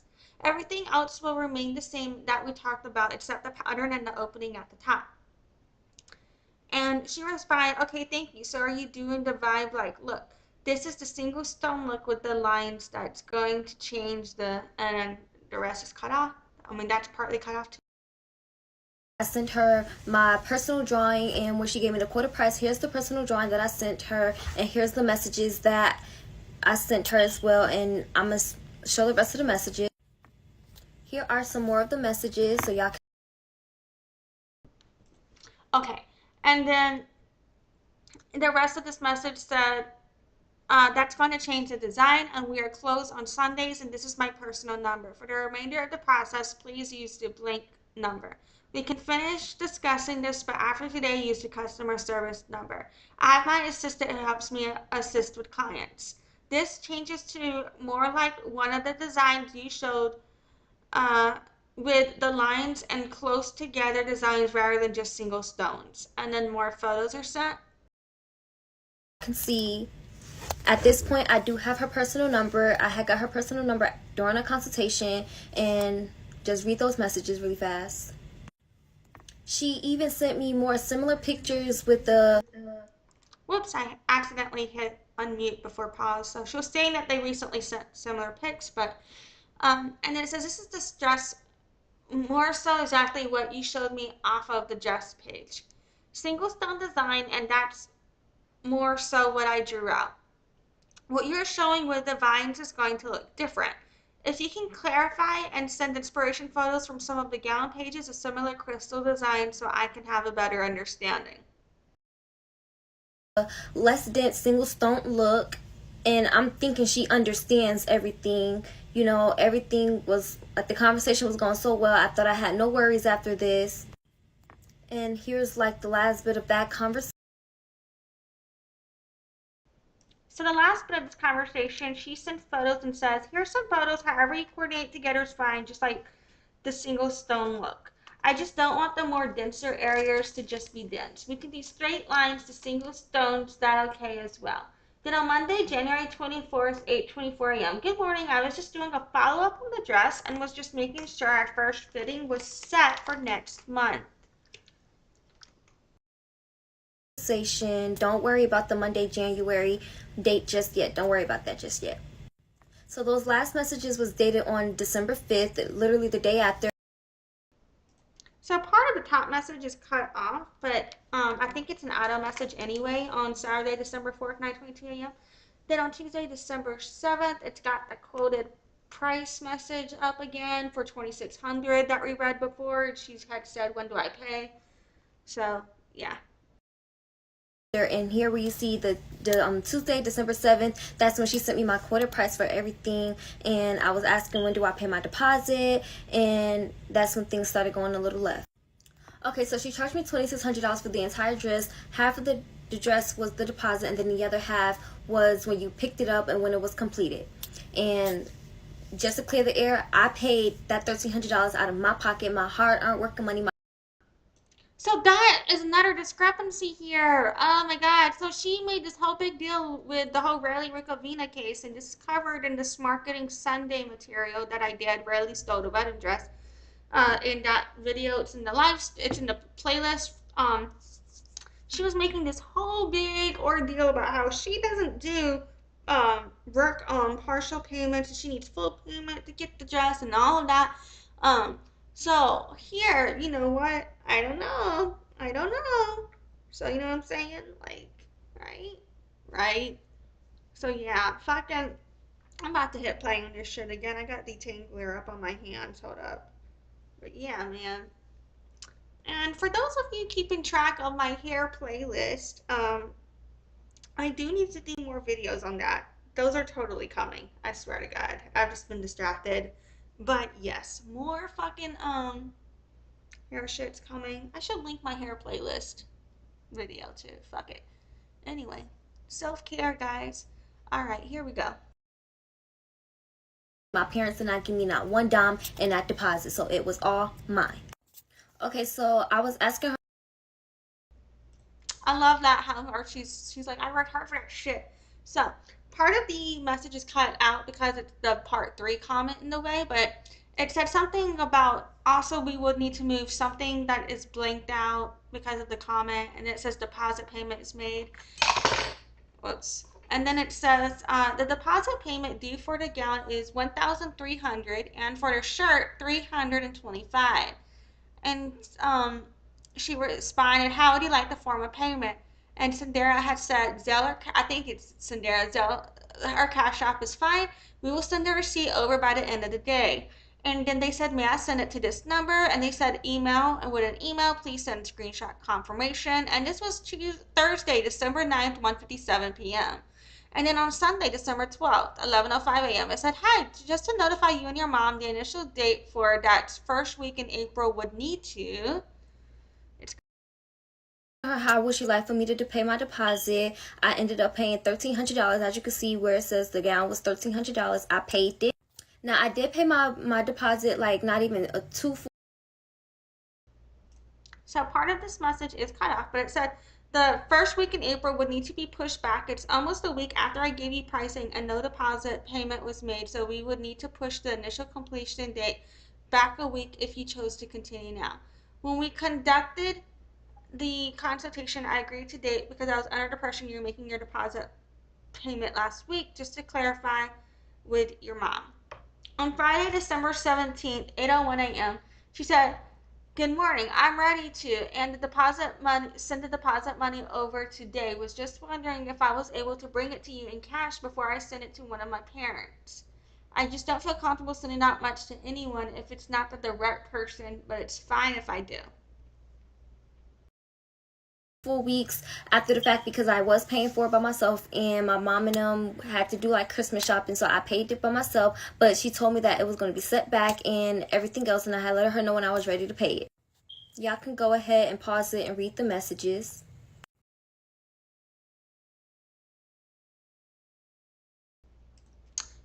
And then after that, she got an auto response. And then on Friday, December 17th, 9:05 a.m., it said, "Hi, Zelle is fine, so you don't have to travel here." She said, "I don't mind traveling." And they said, "Okay, what time is good for you?" She said, 2 p.m. is fine. And pause it and read the messages. So I paid my deposit back in December, and then Monday, January 24th, 8:07 a.m. She sent the text message. It's mostly cut off, but she was making sure that the fitting was set for next month.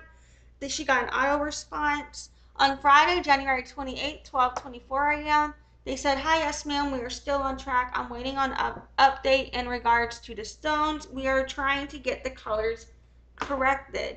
And on Friday, February 4th, 9:22 a.m., she said, "Good morning. Is the fitting still set for tomorrow, February 5th, 22?" And Casze sent an auto response. And I have yet to have my first fit in, and it is now January 24th, as you can see at the top. And she kept saying we were on track. She was just waiting on the stone. And she told me that it was going to take a while for the stones to get here, and that was going to push back our first fit. But I just personally felt like whether you had the stones or not, you needed to make sure that the mesh was fitting me correctly before you even put anything on the dress. She even sent me this long-ass story like somebody. So this message, the first 3 sentence lines are cut off, but it said the end of one sentence said almost 2 weeks after the consultation. If you look in the previous message, I explained the dates would be pushed back slightly. Not much more, but I'm waiting on the rest of your crystals to get the correct color. We have to go through 2 rounds of orders, so this shipment, which should be finished up, should be perfected when the vendor sends me the final photos from this last dye of blue I'll show you. The others were royal and The other was more blue, so they just had to get it right, but we are back on track. I'll update you by Monday with the updated fitting date. We aren't much off from the initial dates, but the process starts from the date you sent the Zelle, not the actual time we met, if that makes sense. I'll update your mom as well so she won't be worried or concerned. In my opinion, if that's true, that should be communicated up front. I was going to really sit there and read that, but I did read it during the time because I really wanted to get my answer. So I had finally went to my first fit-in. I did not get pictures of the first fit-in, but I am going to share pictures of the second fit-in. Okay, so this ended up being the dress. At this point, it is March 10th, and it's still not completed. I went back to her in December. Now, don't get me wrong. The stones itself on the dress is really beautiful, but it looked like she just glued the crop top. This looks nothing, in my opinion, like the sketches or like the vision, in my opinion, that was articulated, in my opinion. Just putting that out there, my opinion. A skirt on there and smacked it together and put a cut up there. Y'all can't even lie. Like, what is that? She charged me $2,600 for that and expected for me to wear that? Meet me at part 4.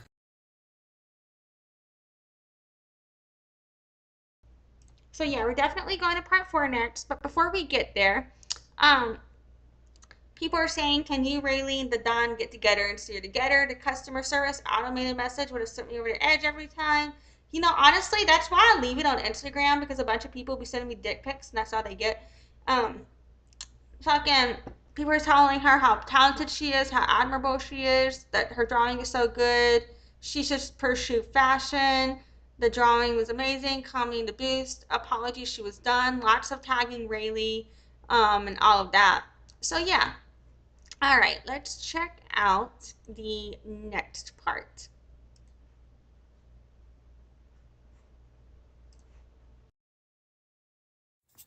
Okay, part 4, how this lady took $1,300 from me from my prom.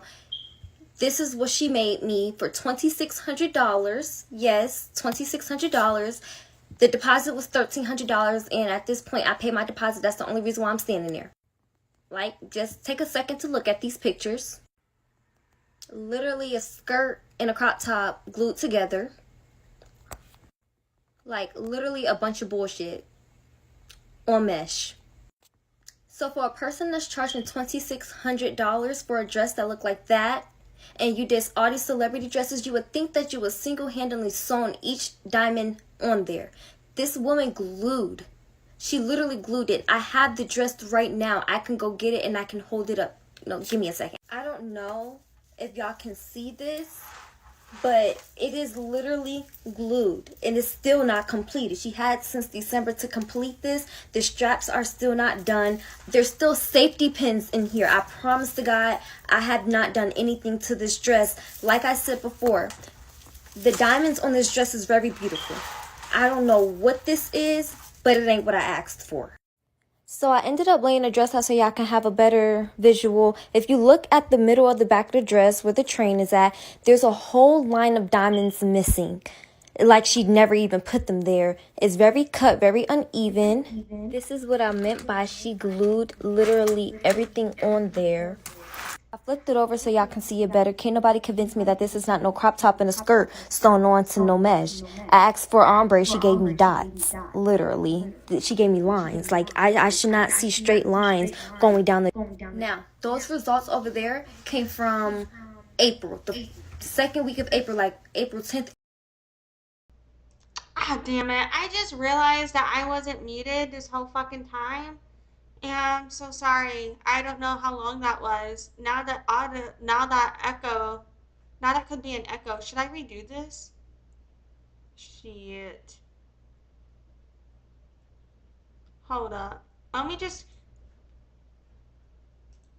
just in case, I'm just gonna redo this because of the echo. I'm sorry, I didn't realize there could be an echo.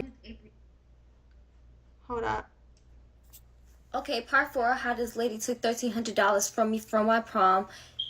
This is what she made me for $2,600. Yes, $2,600. The deposit was $1,300, and at this point, I paid my deposit. That's the only reason why I'm standing there. Like, just take a second to look at these pictures. Literally a skirt and a crop top glued together. Like, literally a bunch of bullshit on mesh. So for a person that's charging $2,600 for a dress that looked like that, and you did all these celebrity dresses, you would think that you would single-handedly sewn each diamond on there. This woman glued. She literally glued it. I have the dress right now. I can go get it and I can hold it up. No, give me a second. I don't know if y'all can see this, but it is literally glued and it's still not completed. She had since December to complete this. The straps are still not done. There's still safety pins in here. I promise to God, I have not done anything to this dress. Like I said before, the diamonds on this dress is very beautiful. I don't know what this is, but it ain't what I asked for.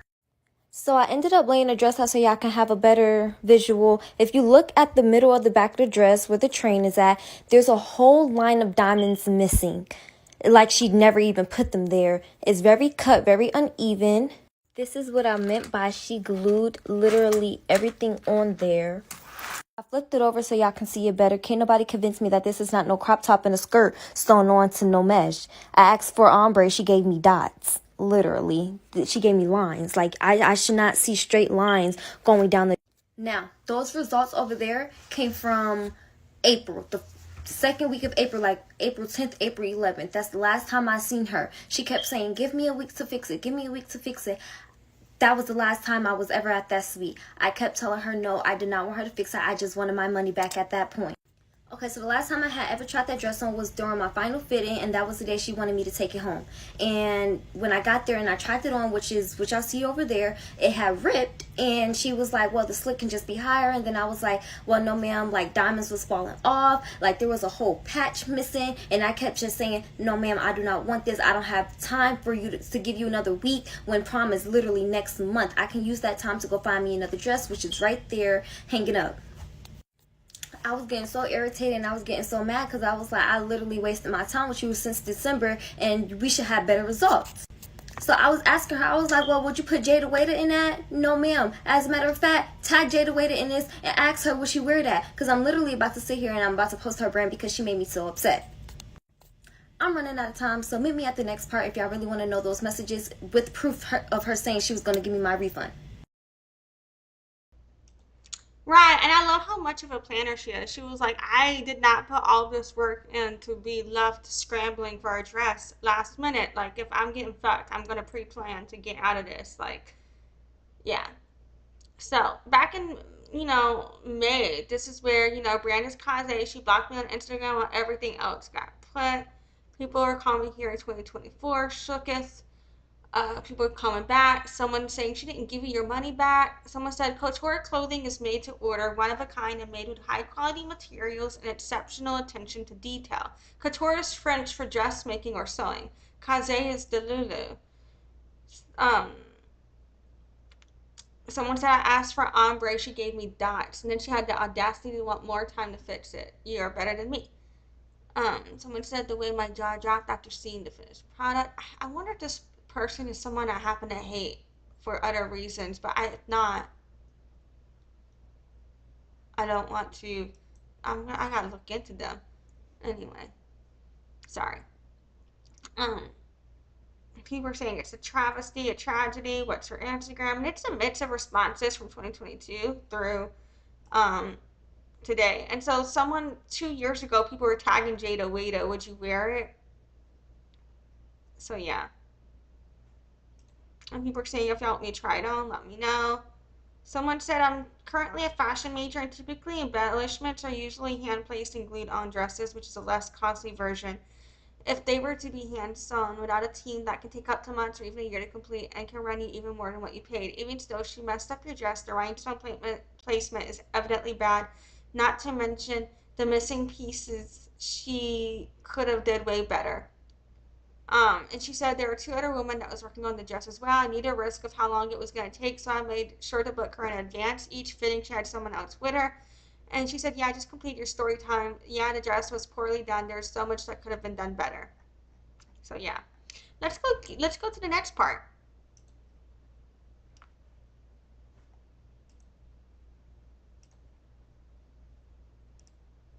Let me see. Did I miss something? Hold on. My bad. I'm just going to her TikTok just to make sure I got all the story time. Okay, I actually think that was it.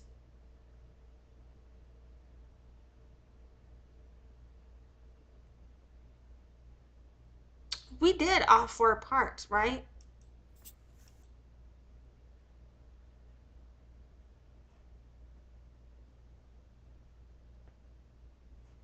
Yes, that was totally all 4 parts, I think. That's all I see posted. Okay. All right. Now, so that was all posted 2022. That was all that was currently posted. And so now this was posted 4 days ago. And let's see what she's saying now with everything else coming out. Name is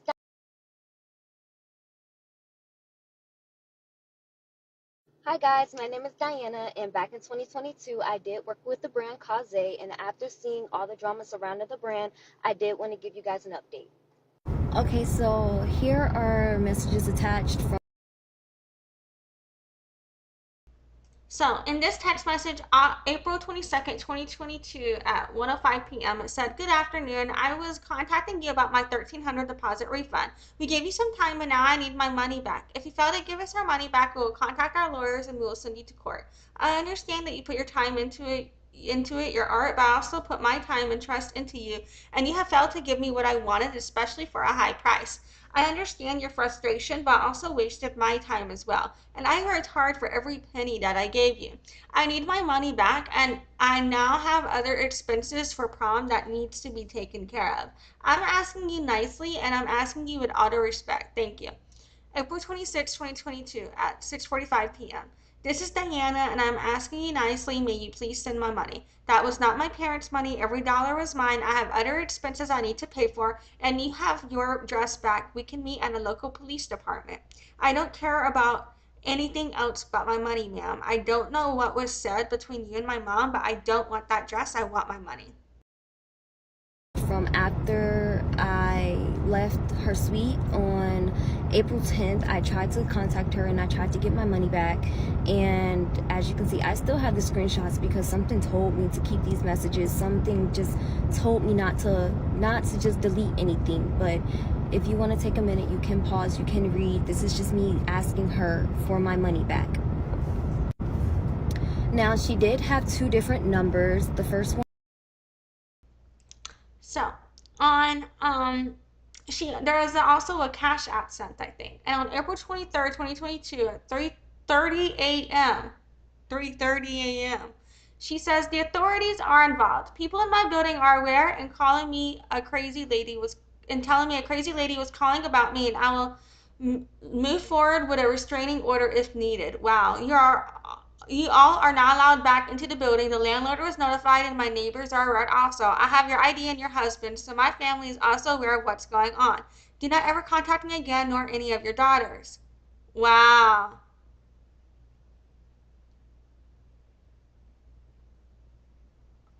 And then I guess that was to her mom. I don't know. And then there's an auto response to Casze, April 26, 2022 at 6 p.m. And then it said, "This is Diana, and I'm asking you nicely, may you please send my money. That was not my parents' money. Every dollar is mine. I have other expenses I need to pay for." And then that text message. One was I believe her personal number, and then this one, as you can see, it's the little inquiry business line. And honestly, with this line, I did not think that she was I didn't think that she had a whole nother line that was able to receive message and she was just able to text back. But after seeing her respond back and knowing that she can see my messages, it kind of just was like, you're just really not trying to give me my money. And if you read the messages, you'll start seeing a lot of stuff about authorities and all that stuff, so I'm about to get into it. So my mom and my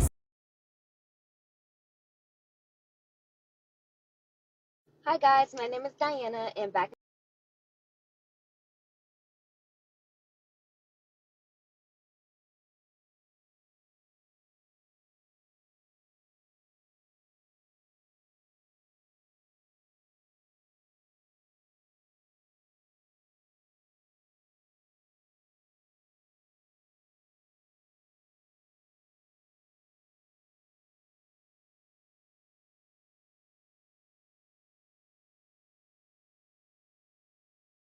Oh, goddamn, I was muted this whole time. I was saying, well, first I was saying I accidentally clicked out of this. And then I was saying that I was previously upset about, and I still am for those same reasons, about the weaponization of police. But also it's hard to call someone out for weaponizing police against somebody who weaponizes police against others too. But I still think all the points I made were valid, you know what I'm saying? So I'm about to get into it. So my mom and my sister, they did go up to the suites and they tried to get my stuff back. Now, as you can see, she was not trying to give me my money back. My mom and my sister, they went up there, and before my mom left the house, she said, I can try to get you your money back. We'll go up there, we'll have a conversation with her, and we'll see if we can get it back. But my mom said she's not leaving without one or the other. And I told my mom, I said, no, I want my money back. Don't try to get the dress back, because if we get the dress, I feel like that's us settling, and I do not want to settle. Now, my mom, she came back with the dress. And right then and there, I knew that something happened. So I'm wondering though if in that case her mom making that decision for her though, but you know what? I'm gonna let the story unfold, because with the dress back, they could still possibly take that to court and still argue for their refund, all of that. But, yeah, I think it's interesting. I think this is interesting. From what I can recall, and I can get more information from my mom because I was not there.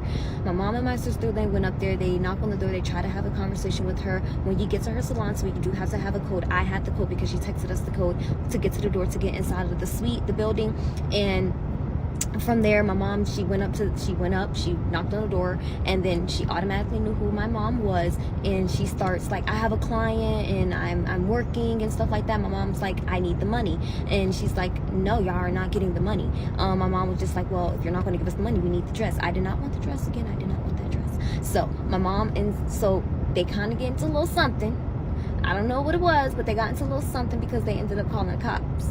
Now, the cops ended up getting up there. The lady, she throws the dress at my mom, and the cop goes, well, there's nothing that we can really do, because one, she owes you guys, but she gave y'all the dress. And my mom proceeds to tell the guy, well, the cop, you know, the story and stuff, and he's like, the best thing I can do is to tell you guys to take her to court. And that was literally what I was gonna say, is that's like basically their only option at this point, but they have a statute of limitations on it too. So in that moment, I just kind of felt like I lost, because one, I have the dress, you go to court, they didn't say, and then, you know, I just didn't know how the process worked, and I honestly felt like I was going to lose. But then I was like, okay, we can try. I can try to post about it. I can try to do this. And then not that long ago, I find out that the lady went to Miami. You don't do no bad business in one city and then skip, hop, and jump to the next city. I was kind of confused by that, but I was just so frustrated. I just kind of felt like I had to move on. I didn't want to just kind of like consistently look back and just think like, but one thing I can say is, ma'am, you ruined my prom experience. You took that from me, and that's something that I can never get back. Thank you very much for doing that. So considerate of you, the best in the world. But now I can show you guys what I did wear to prom, and I would say that the stress just behind that part right there was a whole nother level as well. Okay, so here is me in Florida, the week of me, or the weekend of me finding a dress for prom.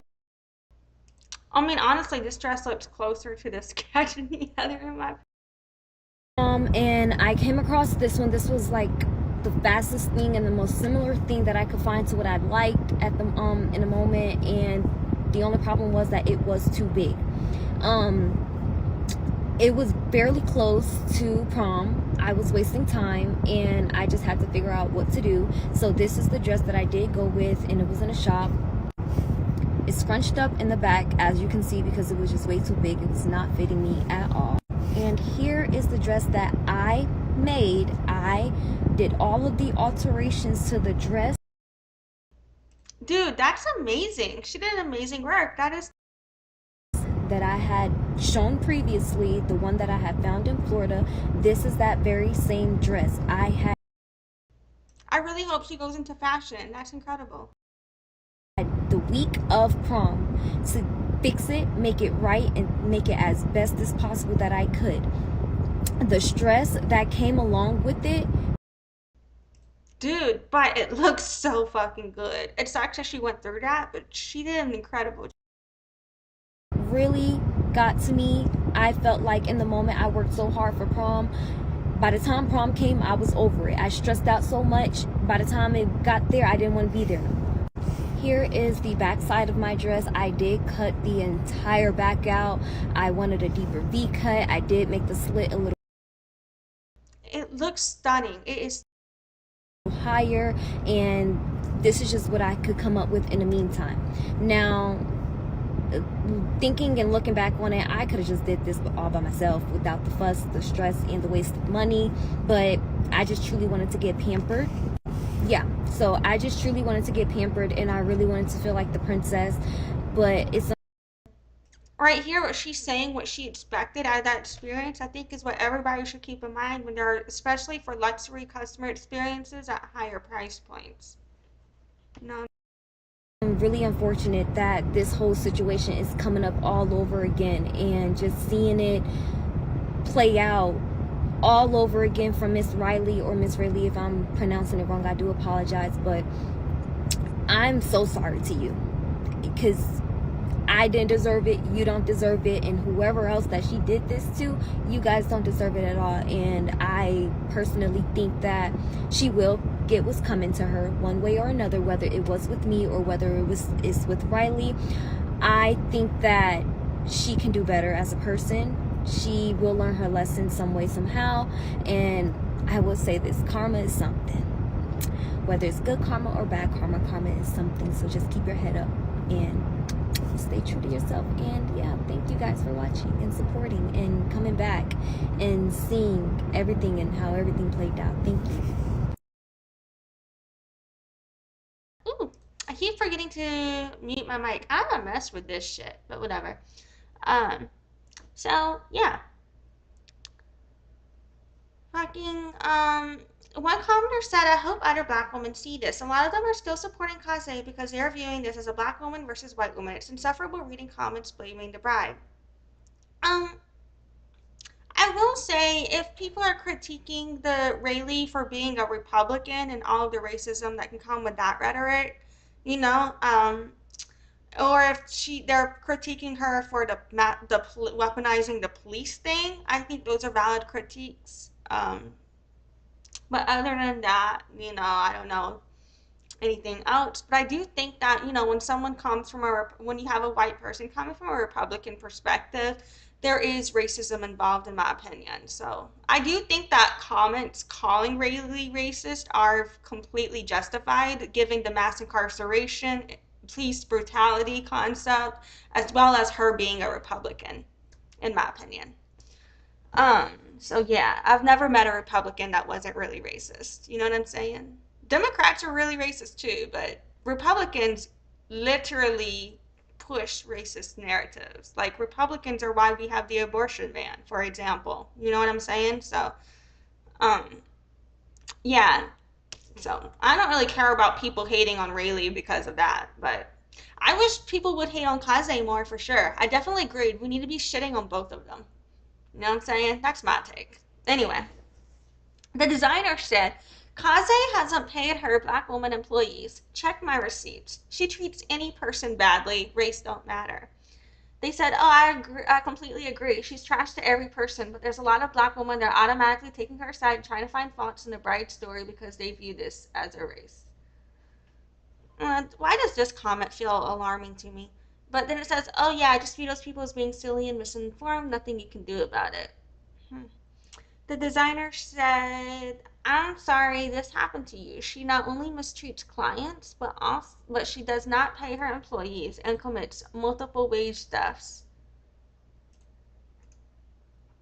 I hope people are aware, and someone said, I hope people are aware of this because it's going to get worse. People said there are still people defending her. Like, what? Someone said, if you could just do me a favor and explain to me like I'm an idiot. It's so unreal. It's so simple. They said it's simple. I don't know how some people are still defending her when there is nothing to be confused about. It's so sad to me. She's done so many wrong. I mean, you understand, but unfortunately some don't. Someone said look up DaDon on TikTok. Another person Casze did very wrong. They said all the girls should do a class action lawsuit against Casze. Alexandra Bueno said, I'm so glad he kept the messages. People said, you took an off-the-rack dress and made something amazing. Got a serious talent. Stunning. People are saying these videos are making me want to cry for these ladies. Special moments are almost ruined because of bad business, impossible scamming, weddings, proms, birthdays, just sad. People said, oh, the people are complimenting the dress, telling her she looks great, and fuck Casze. Basically, general consensus. Now, before we get to my presentation, I've got one more video for you. So, here, we got a video that shows Casze doing damage control. And the main reason I'm here is for the comments. But, before we get to the comments, I figured let's check out what could be perceived as Casze doing damage control. Or attempting it.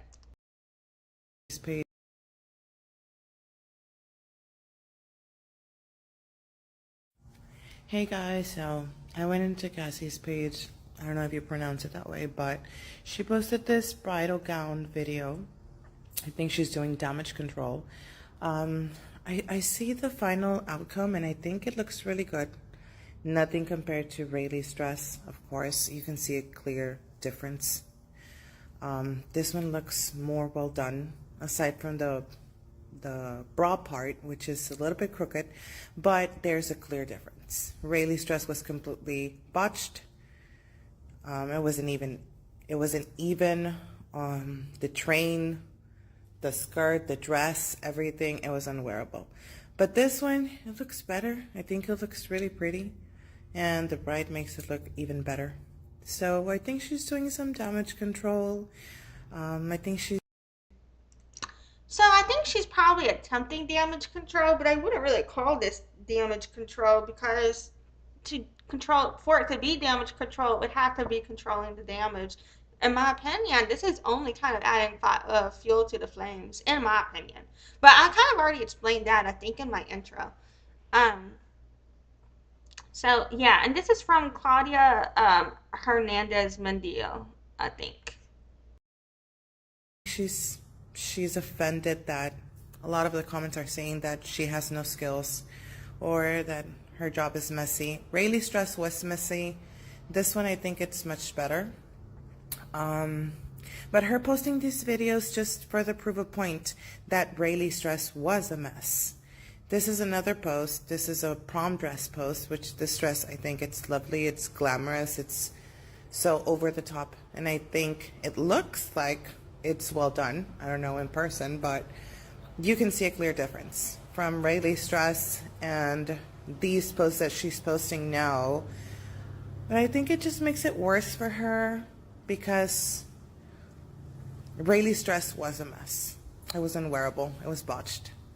So this is proving the point. She rushed through Raylee's dress. She didn't start the dress until April, even when she was contracted in February. So she just rushed through it. I think she didn't think that Raylee was gonna respond and was gonna post receipts. But she should be held accountable for weaponizing social media against Raylee. I can't imagine what the... Yeah, my presentation coming up in just a second is going to hit on my thoughts about how their lawyers might be able to argue that case, in my opinion, potentially. Bride went through that her wedding weekend with all of the stress, all of the comments, and all of the backlash she was getting without even having her story said, her side of the story said. So yeah, it looks really nice. It does look really nice, and you can clearly see a difference between these dresses and Raylee's dress. So I do think Raylee's dress, she just rushed through it. She didn't even care about the outcome. I could agree with that part. Now, here's the reason we're here. Here's the reason we're here. So, the designer commented on here, she produces some beautiful work, but almost everything is late. Casze Snippet commented, Pam, you worked on that dress. Trying to name the employee. Someone said, why are you scamming all the girls? Casze said, go away. The designer said, this dress was delivered the day of the wedding. Pamela Gordon, you are in trouble, says Casze. It looks like she's trying to name her employees. And again, the designer is an anonymous employee. No one knows for sure who the designer is. I have spoken with anonymous employees and I can corroborate who they are based on evidence. But fucking for Casze here to be trying to name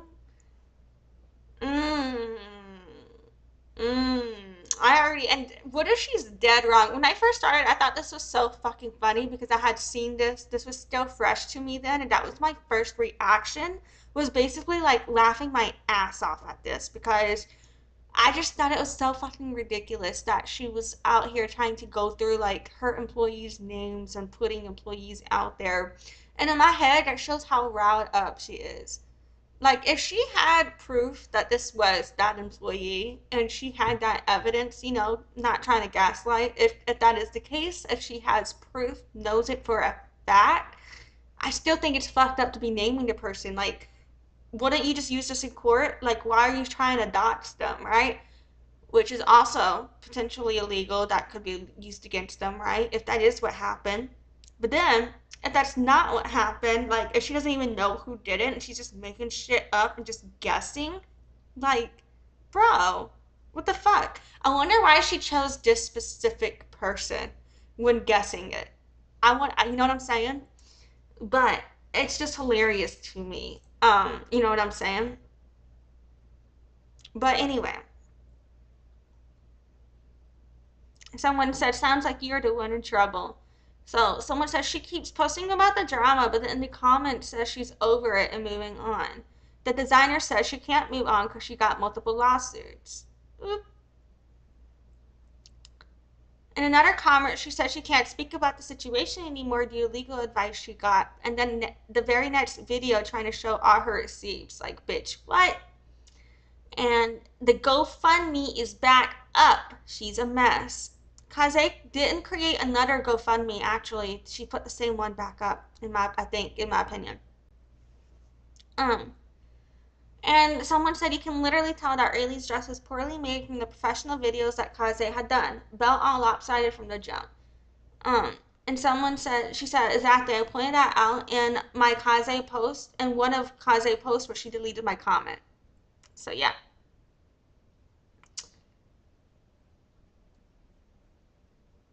Someone said the dress she made for DaDon is even worse. Have y'all seen that one? And she said, I send out almost 4K and I get a dress like Raylee. I'm coming with receipts and lawyers.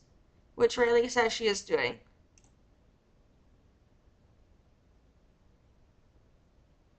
So yeah. Alright. Now, next up, what I have for you guys is a little presentation that we are going to check out. And then after that, we're going to go over some terms. Then we will look at a few more reviews and commentary from other people before checking up on their social media posts to see if anything else has been posted. All right, so here we go. This is the second version of this presentation. If I think I might actually end up posting this one as a standalone video if I don't think I need to update or edit it, or we'll see. But all right, here we go. Now add up. Today's topic is analyzing what I know so far as a oh fuck, now my mic is muted. Okay, I was trying to mute my mic. My bad. And then I was showing the video. I clicked the wrong shit. I'm gonna try going again. My bad. Here we go. My bad. Welcome to Shit Does Not Add Up. Today's topic is analyzing what I know so far as of September 4th, 2024 regarding Casze and Raylee. So, we're counting the issues that could be perceived as lies, lead me to question stories, or possibly used in court. These statements are not fact, rather they are our interpretation of reality with location of source material. Whether or not I agree, I'm just considering how specific events could be argued, not saying anything is fact. So first we're going to look at what could be seen as lies told. The amount of the dress. First told $10K, the GoFundMe asked for $12K, the contract shows about $6.2K. As seen in Marketing Sunday, Raylee steals the dress, Full Stop Friday, Raylee shares evidence, Afternoon Kaboom, updates on Raylee and Casze. This is our first discrepancy on Case's side.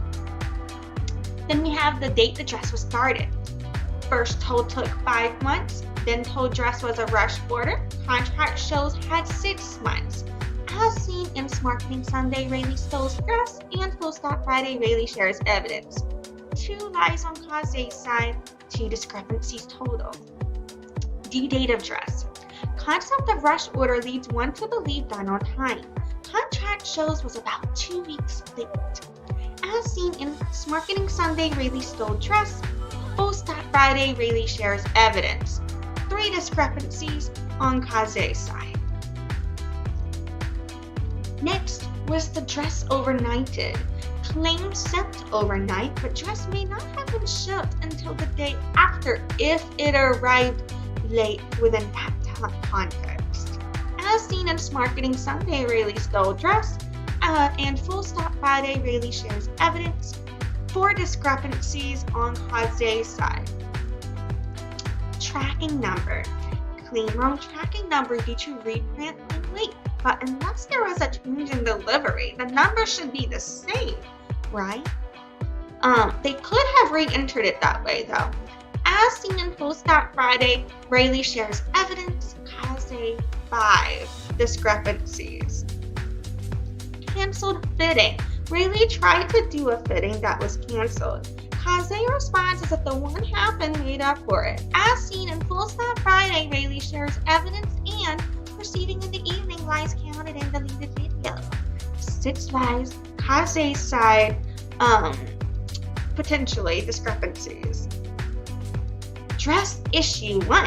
Raylee says she did not want the belt. Casze did a video claiming the dress was made to specifications. As seen in Full Stop Friday, Raylee shares evidence, and what the fuck Wednesday, Raylee's family responds. 7 discrepancies, Case's side. Dress issue 2. Raylee says she did not ever want a belt, but then says belt wasn't supposed to be this way, and the belt is in the checklist. As seen in Full Stop Friday, Raylee shares evidence and perceiving in the evening lies counted and deleted video. 7 lies, Case's side, 1 on Raylee, 8 discrepancy totals. Dress issue 3. Raylee gives the impression the glue was a problem, yet it is in her checklist to make sure things are glued on. As seen in Full Stop Friday, Raylee shares evidence. As seen in perceiving in the evening, lies counted and deleted video. 7 on Casze, 2 on Raylee, 9 total. Dress issue 4. Issue with the top of the dress matching on the breast cups. Casze did a video claiming the dress was made to specifications. As seen in Full Stop Friday, Raylee shares evidence, and what the fuck Wednesday, Raylee's family responds. 8 discrepancies for Casze, 2 on Raylee, 10 total. Dress issue 5. The jewel and the beadwork did not match the request. Casze did a video claiming the dress was made to specifications. As seen in Full Stop Friday, Raylee shares evidence, and what the fuck Wednesday, Raylee's family responds. 9 discrepancies for Casze, 2 on Raylee, 11 total. Dress issue 6. The train on the back was not center, off-right. The Casze did a video claiming the dress was made to specifications. So that's going to be Full Stop Friday shares evidence, and Raylee shares evidence, and what the fuck Wednesday, Raylee's family responds, where you can see that. 10 discrepancies for Casze, 2 for Raylee, 12 total. We've got our 7th dress issue. The fit of the dress was incompatible with the bride's body. Casze did a video claiming the dress was made to specifications. As seen on Post Not Friday, Raylee shares evidence and Wednesday Raylee's family response.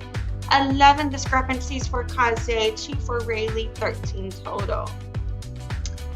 Dress issue 8. The price of the additional material was not disclosed.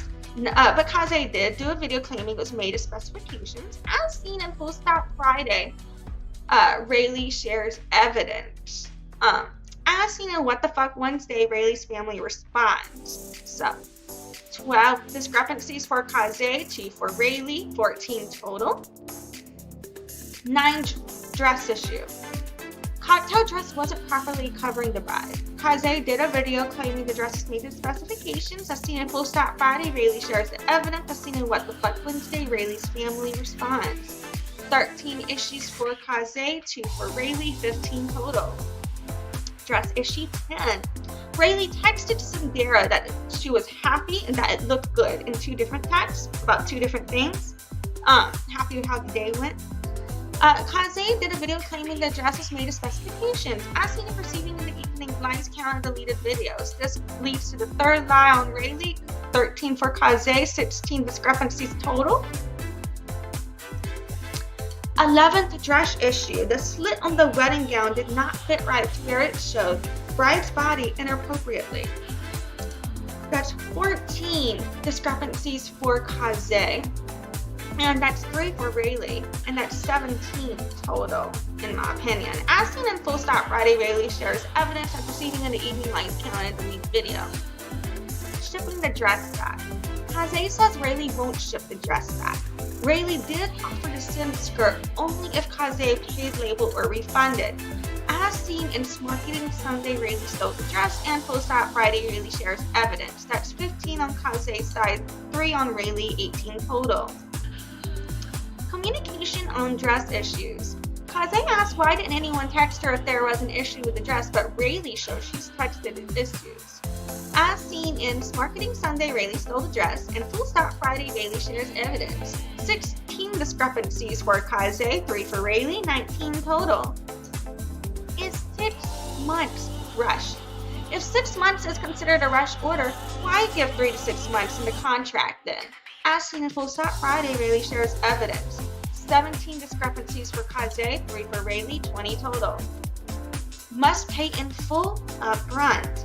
Casze said needs full payment before giving dress, but this isn't technically worded in the contract in terms of when. As seen in Marketing Sunday, Raylee stole the dress, and Full Stop Friday, Raylee shares evidence. 18 discrepancies for Casze, 3 for Raylee, 21 total. Untold prices, lies by omission. Train, jewelry, and notes from fitting cited in text as add-ons, but Raylee was not previously made aware of or told the amount. So that's 19 on Casze, 3 on Raylee, 22 total. As seen and perceiving in the evening, the lies counted in the deleted video. Now we move into questions. Tracking number. How is a different tracking number printed or same deliverable if nothing but the weight changed? As seen in Full Stop Friday, Raylee shares evidence, 23rd discrepancy. Flight. Did Casze really go on a flight to try and get the dress? Well, Cynderra. As seen in Marketing Sunday, Raylee stole the dress, 24th discrepancy. Blocked. If Casze really got on that flight, did Raylee know and block her before or after knowing? As seen in Marketing Sunday, Raylee stole the dress, and Full Stop Friday, Raylee shares evidence. 25th discrepancy. Being nice, changed mind. Why would you tell the designer you were happy with how things went in writing if you weren't?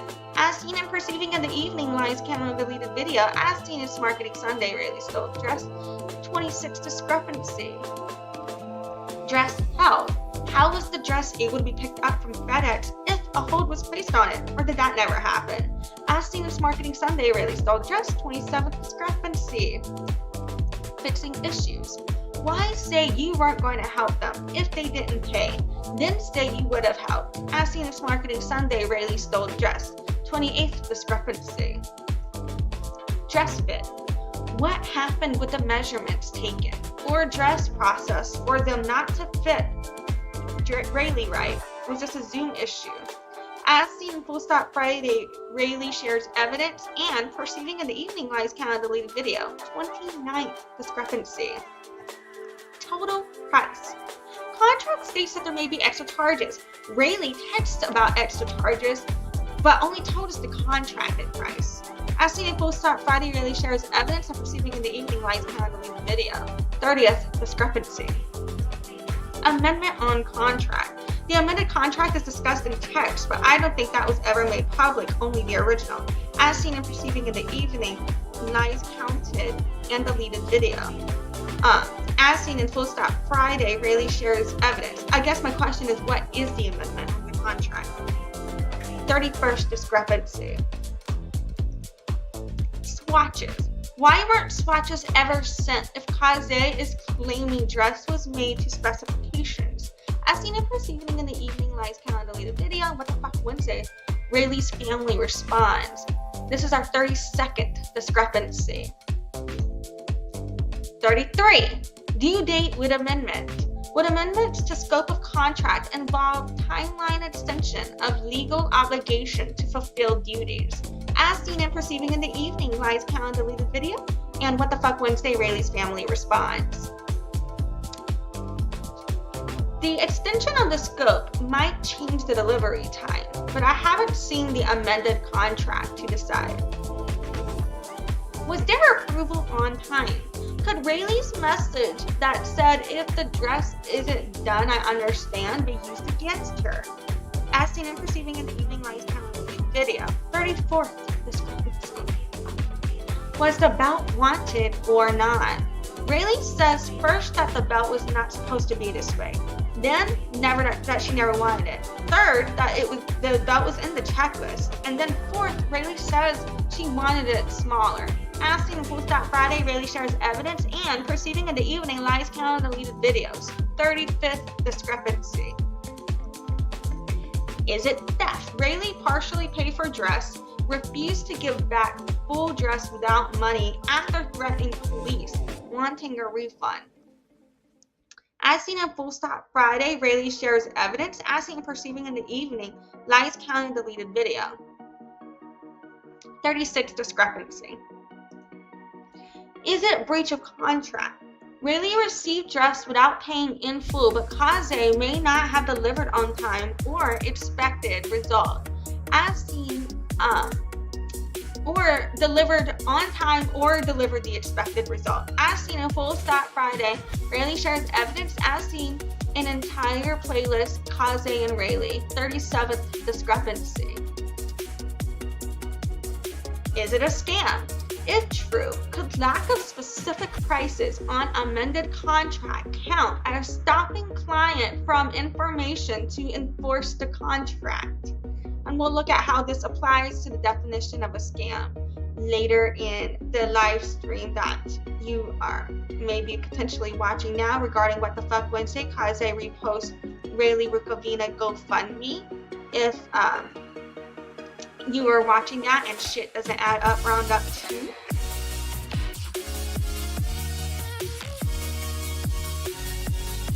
Is it defamation? Casze said Raylee stole from her. Is this true or false?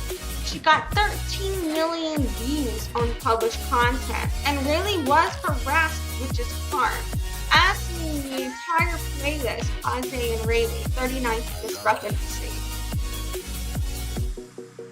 I think if Raylee's attorneys can prove negligence, they may have a defamation case, like win. You know what I'm saying? 39th discrepancy. Is it extortion? Raylee had not paid for the dress in full, refused to give back the dress without money after threatening the police. As seen and perceiving in the evening lies count on deleted video on Full Stop Friday, Raylee shares evidence. 40th discrepancy. So even though there was a dispute in the purchase, I'm just curious as to if there is a legal extortion argument. We'll look at that in a minute in this live stream. What happened with the overlay? How did the wrong overlay get sourced, and why didn't the client get to see the dress until after the wrong overlay? As seen and perceiving in the evening lies counted deleted video. 41st discrepancy. The contract states no refund for deliverable in contract, but doesn't state all sales final or disclose policy given breach of contract. Whether you believe that's one-sided or could argue on both sides, as seen in Full Stop Friday, Raylee shares evidence, leading to our 42nd discrepancy. So, our questions shown we don't have evidence. The concepts are labeled as lies. I have evidence for possible perception as a lie. So I'm not calling anyone a liar, but if you feel like you were called one after this, ask yourself why.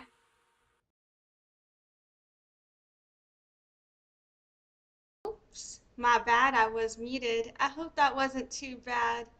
Said mute. Anyway, so yeah, I feel like I'm a bit of a shit fuck this live stream because I have already worked over 15 hours today, so my mind is just fried right now. I am fried wires. Anyway, so let's keep going, shall we? Here we have a little article linked in the description of the video about the difference between a fraud and a scam, as relevant to Case's business structure, in my opinion, based on the playlist I've done. Can I just cite the playlist as evidence now? It's just check the playlist. But anyway, so there's a difference between fraud and scam. I just want to consider the term, let's be specific, right? So, there are two forms of deception. Fraud is typically unauthorized, without victims' knowledge or consent, but scams are designed to manipulate victims into willingly participate. That's the biggest difference. And there's that part of where there's some issues with the pricing not being disclosed in the contract. That's where I think a fraud argument might be made. It's just my opinion, though. I'm not an attorney. So, but, because with the scam it would be a harder one because of having to prove, you would have to prove that Case didn't intend to provide the result you wanted. And that would be hard. It's not hard to prove they suck at business, in my opinion. Take offense, fuck it. But it would be a bit harder to prove, do they mean to suck it as bad as they do? Now, some of the shit they do, you can clearly see they said some fuck shit right before, and then they did X, Y, and Z. So obviously, with that correlation, might use that as intent to prove certain matters. Like, I think there could be room for intent to prove defamation, but I think intent to prove scam is gonna be harder because she does try to represent herself as like a real thing, if that makes sense. And then there's another link I have as well, just about some words regarding fraud. And where I kind of got like the concept of, if the withholding of pricing was a lie by omission, and if that was a real thing, because I don't have all the details, I don't know. But if that was a thing, if that happened, would that count as an act which keeps a person from obtaining the information about their rights to enforce the contract or getting evidence to defend against the lawsuit? It's just a question, And so with defamation, also there's these different elements. You gotta prove false statement purporting to be fact. Now, whether or not we believe the dress was stolen, whether or not that is the truth, as I've shown in my presentation, so much else was said that there was just room for that, in my opinion. And I absolutely believe that the publication or communication of the statement to a third person exists, obviously. Now, I definitely believe the fault of the publication happened there from Caze, but will the judge rule that it's negligence? Now, I believe ethically we can argue negligence in terms of it is reckless to do that, but will the court see it that way? And in damages, right? So that's the thing. And then I didn't even pull up a link, but I just pulled up the definition of extortion, which is the practice of obtaining something, especially money, through force or threat. And that's just why I questioned it. Like, could the lawyers argue that? Whether or not you agree with it, right? Um, and so I just wanted to pull up some of those definitions because, like, whether or not you agree with me on what I think, I just want you to understand, like, where my thought process comes from. So I think even if you don't agree with me, you can at least understand how I got there, if that makes sense. But yeah. So next up, I figured, what we'll do is go through. I've got 4 little videos I figured we could react to finish out the night. And then before we go, I figured we could just check the Caze, Raylee, and Raylee page and Cynderra's personal page, see if there's any updates. And I might check out, if I have it in me, then tonight I might go ahead and check out and see if there's any comments to read on the designer's post. But if I'm too tired, I'll save it for next time.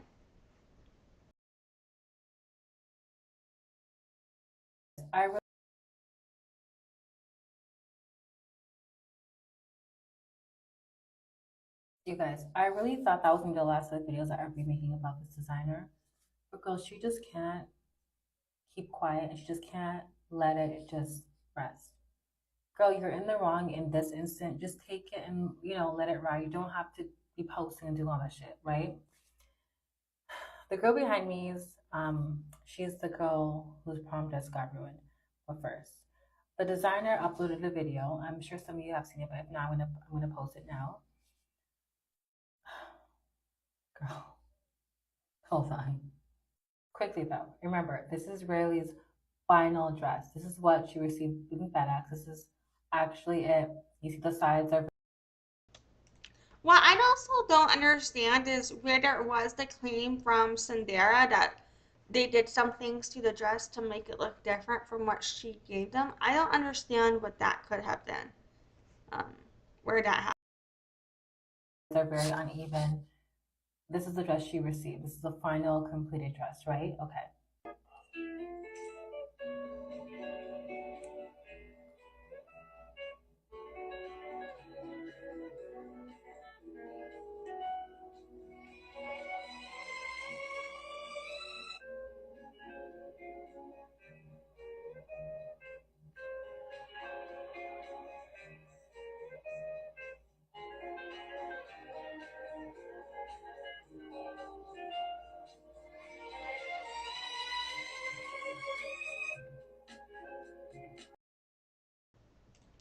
So here we can see where this person is sewing beads, and she's trying to show like that work was done on the gown, in my opinion, and from Kaze's side, like what they were trying to do with that post. And it does look the same as what we see on the bride.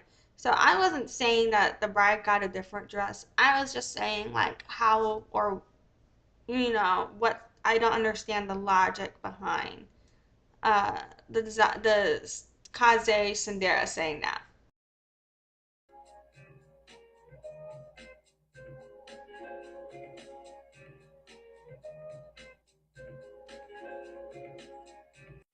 So clearly she's trying to say, actually, I hand sewn them. I don't glue them on.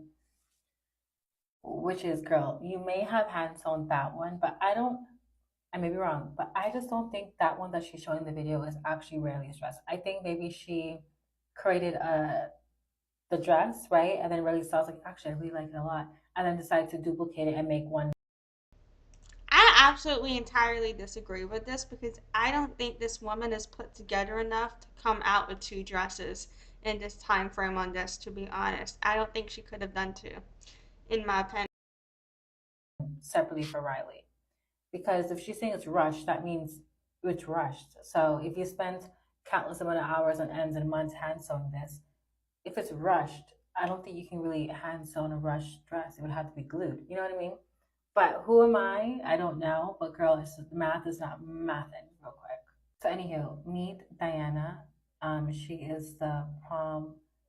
She's the girl from prom who didn't get the dress that she asked for. It was a pretty shit job, as you can see. I'm gonna show you guys a few more pictures. That's the back of the dress, so-called dress, for prom. Girl. I said it before, you're very nasty. How are you sending people these type of stuff and ruining their big day? You should be ashamed. Girl, come on now. Don't do that. This lady took $1,300 from me from my prom. This is what she made me for $2,600. Yes, $2,600. The deposit was $1,300, and at this point. And the fact that this is a high schooler, in my opinion, and it's like a grown woman taking advantage of a high schooler, you know, when you reflect on that, that shit really does piss me off. Because, like, how the fuck are you going to that's just exploiting child labor, in my opinion, basically. I paid my deposit. That's the only reason why I'm standing there. Like, just take a second to look at these pictures. Literally a skirt and a crop top glued together.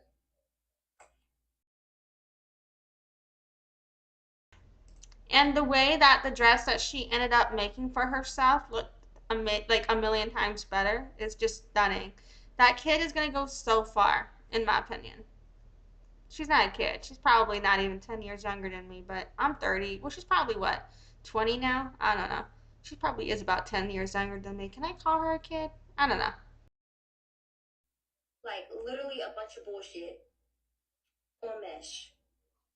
So for a person that's charging $2,600 for a dress that looked like that, and you did all these celebrity dresses, you would think that you would single-handedly sewn each diamond on there. This woman glued. She literally glued it. I have the dress right now. I can go get it and I can hold it up. No, give me a second. I don't know if y'all can see this, but it is literally glued. It is still not completed. She had since December to complete this. The straps are still not done. There's still safety pins in here. I promise to God, I have not done anything. Yeah, that's frustrating as shit. And you see how undone this dress is? That is why I have a hard time believing that Casze or Cynderra had the ability to pull off two dresses. I really believe that's the same dress, in my opinion. To this dress, like I said before, the diamonds on this dress is very beautiful. I don't know what this is, but it ain't what I asked for. So I ended up laying a dress out so y'all can have a better visual. If you look at the middle of the back of the dress where the train is at, there's a whole line of diamonds missing. Like she'd never even put them there. It's very cut, very uneven. This is what I meant by she glued literally everything on there. I flipped it over so y'all can see it better. Can't nobody convince me that this is not no crop top and a skirt sewn on to no mesh. I asked for ombre, she gave me dots, literally. But y'all, to be fair, she posted this video, right? It looks good. I totally understand why people have chosen her. Yeah, I do notice how she is trying to balance out, you know, all of those negative reviews and negative feedback by putting out all the good stuff. So when people like search for her in the newsfeed, that will show up more. Um, which is why I encourage everybody to keep, you know, sharing their story, telling their tale, and regardless of if it, you know, tell your truth. Whatever that truth is what I encourage people to do. You know what I'm saying? For their dresses, I understand, because the stuff she posts, it is nice. It is very appealing. It does look good. But what she sends out and what she completes are two different things than what people are actually seeing. You know what I mean?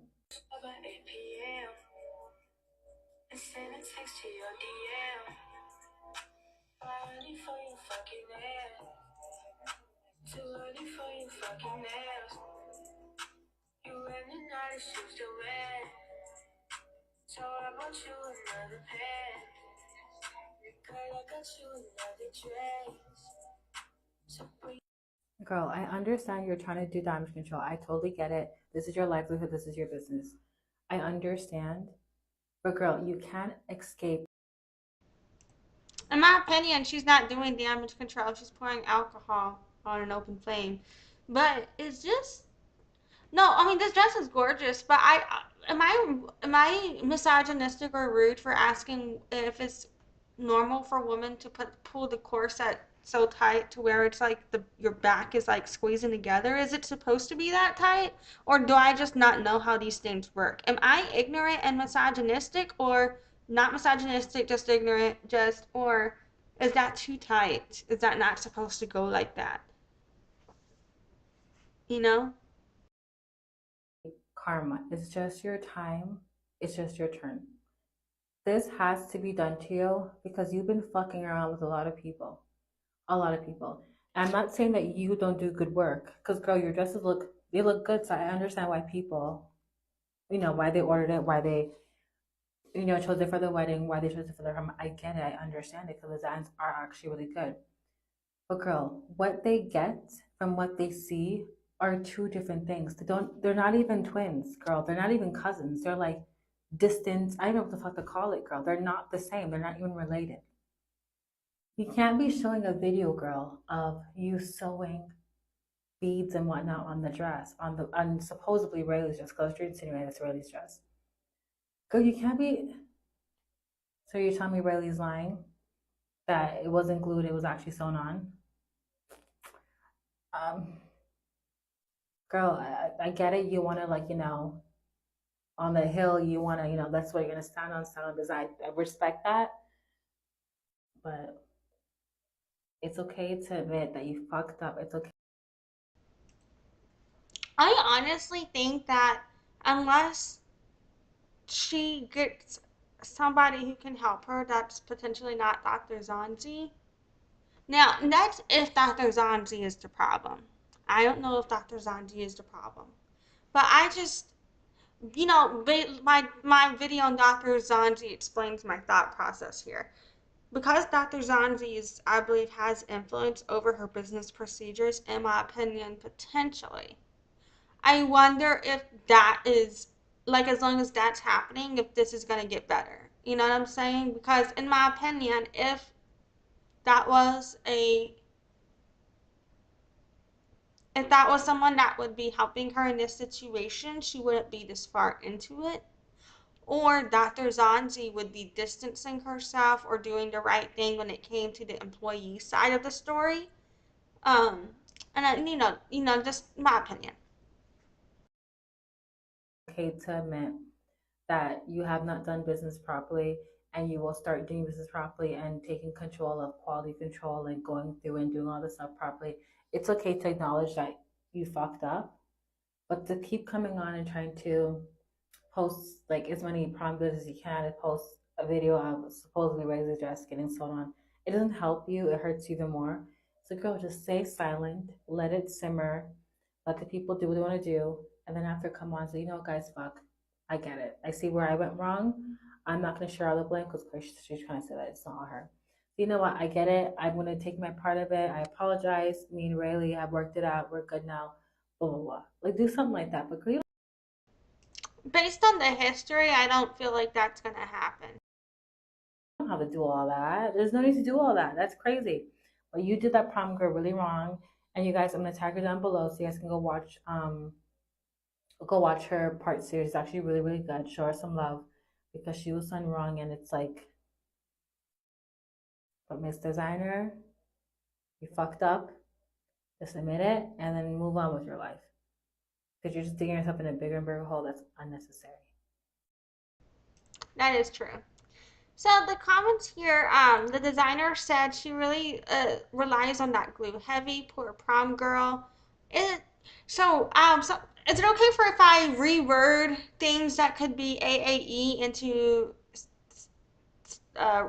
standard English to not culturally appropriate? Is that worded correctly or harmfully? I'm sorry. Y'all know what I mean? My bad. Because I'm not trying to put words in her mouth, but I'm also not trying to culturally appropriate using vernacular that isn't mine to use. You know what I mean? Anyway, so, my bad, y'all. But, there's someone else said, I don't think that video is of her sewing the beads on. I think it's her sewing all the layers together. And the designer said, I work there. You are correct. What you see in the video is them sewing the mesh pre-bead panels, not sewing on each bead. See my comments on my video. I explained the process. Ooh, we're definitely going back there. Someone said, thank you. And they say that video is a fake. They make a duplicate dress. That's why it took nearly a week to post these videos. They are making a bad dress. I disagree.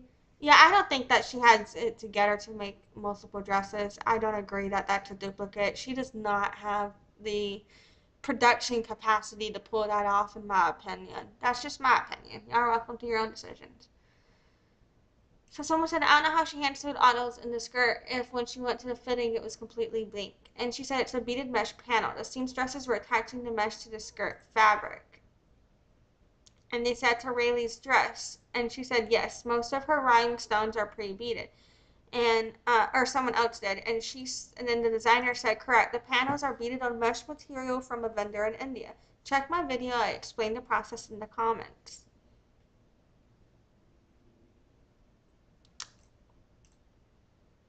So yeah. So someone else said it's a pre-beaded panel. You can see it on the lower right. What we are watching is these women stitching the overlay to the base gown. The designer said that's exactly what is happening here. Former employee of Casze here. She orders the beaded panels from India, then stitches over to mesh or fabric. If she's in a rush, she'll use glue or both.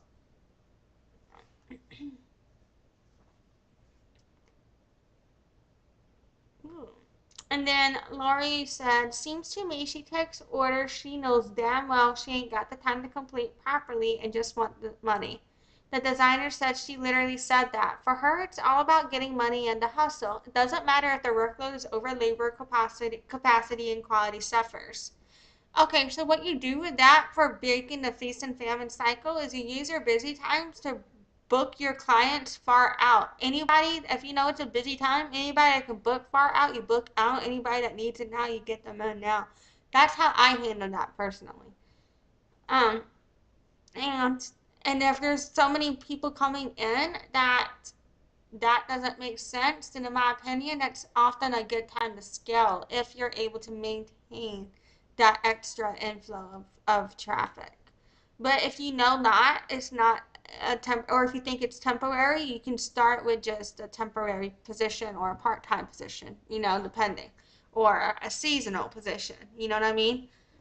There are ways to work with that and amplify and still meet the customer experience, but you set the terms with the employees so they're hired and they know they're just going to be there for that time frame, or it could extend, There are ways to do that. So someone said, that's terrible. I don't know how some people can be so selfish. She has no problem ruining someone's wedding day for a paycheck. It's gross. I'm happy to hear Raylee didn't let it ruin her day. Someone said that completed full white dress isn't even one of her new works. I scrolled down on Caze's page and she's posting old videos of work she did. Delusional Thriving said at this point she just needs to take a break. Someone said, I'm commented that we aren't saying her work sucks. We can acknowledge her work is good, but her work for Raylee and the others who have spoken out was not to par and her customer service sucks. Someone said Diana's dress was so bad. It really was. Diana and DaDon was worse than Rayleigh's, in my opinion. Rayleigh's is pretty bad, but DaDon and really, especially Dana's and DaDon's, but especially Dana's, were really bad. Dana's for how much she paid for it? Yeah. Yeah. And someone said, bro, my theory is that her customer saw the dress and liked it and they sold it to them and rushed the second one. I don't think that could have happened. Because in my opinion, I don't think she has I keep repeating myself. I'm going to stop. Okay. All right. I'm a broken record. Let's keep going. So here we got just another quick 15-second reaction here.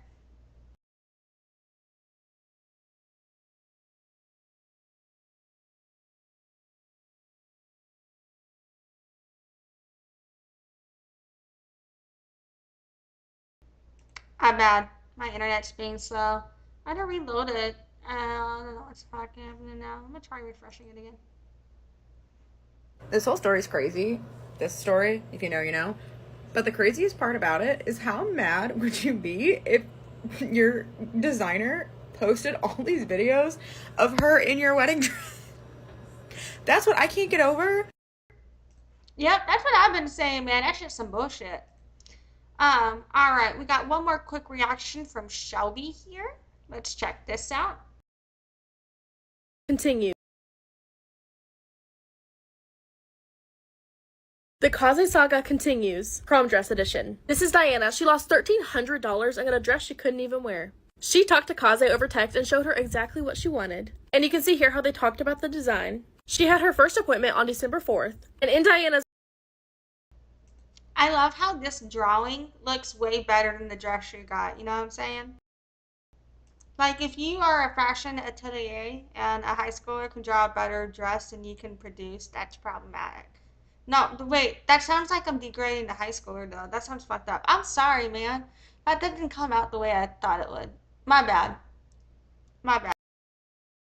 Diana's own words, Casze can't draw. So Diana drew this and sent it to Casze to show her exactly what she wanted. And honestly, I'm impressed by the drawing. On December 17th, she paid her deposit of $1,300. Then on February 4th, Casze pushed back the completion date. Diana went in to finally see the dress. It is not at all what she wanted. I want to reference the beautiful drawing of what she wanted versus what was made. Diana said it was a crop top and a skirt with glued-on gems. Now, the slit in the dress ended up ripping, but Casze said the slit can just be higher and to give her a couple weeks to finish the dress. But Diana's prom was literally the next month, and there was no time to fix it. She ended up having to get a new prom dress, which she ended up having to tailor herself, and it turned out absolutely beautiful. Now, Yeah, actually, I would hire Dana to, make me a dress, please.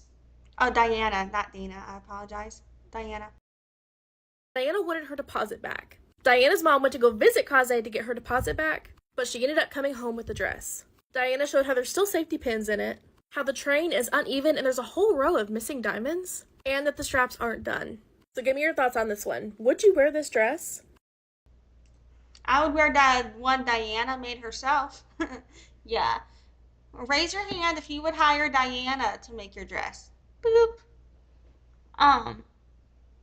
So someone said, okay, so Casze shouldn't be making dresses and should seek a new career path. Casze cooked herself.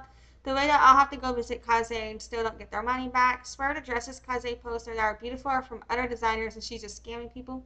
I wonder. Someone said, I think Diana should be a designer because, oh, you shouldn't be using Slade like that, but whatever, because she did great. Someone said Casze will probably be post a new GoFundMe for this. No, she just reposted the same one, but this bitch called it. That's hilarious. That was 2 days ago. So basically, this is all one person said, what's wrong with me? I live for TikTok drama. You know, that's what I said when I was laughing earlier, and I felt horrible for laughing because I didn't mean that. Like, I didn't think the harm being caused to the people was funny. I just thought the concept of how wild this was to me. Okay, I got another reaction here from Brittanie. And let's see.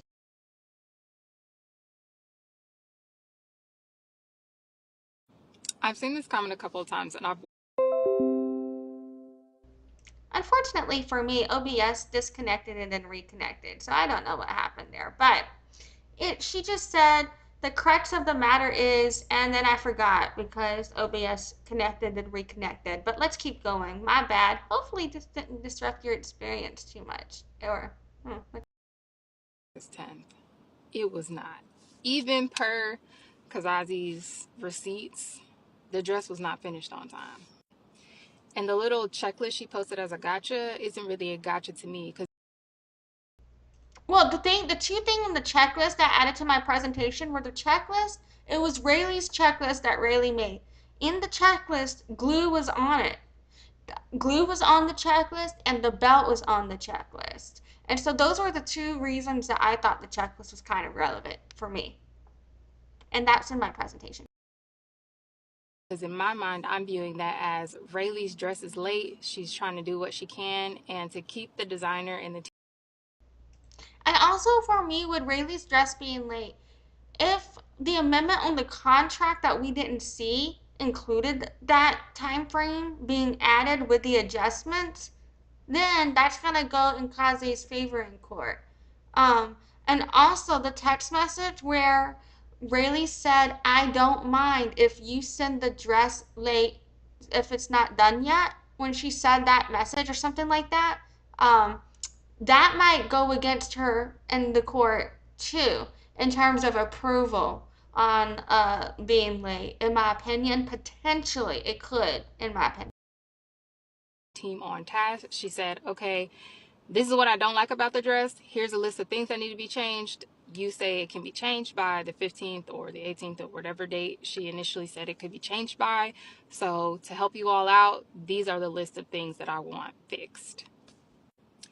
Obviously, those things were still not fixed by, I think they got worse.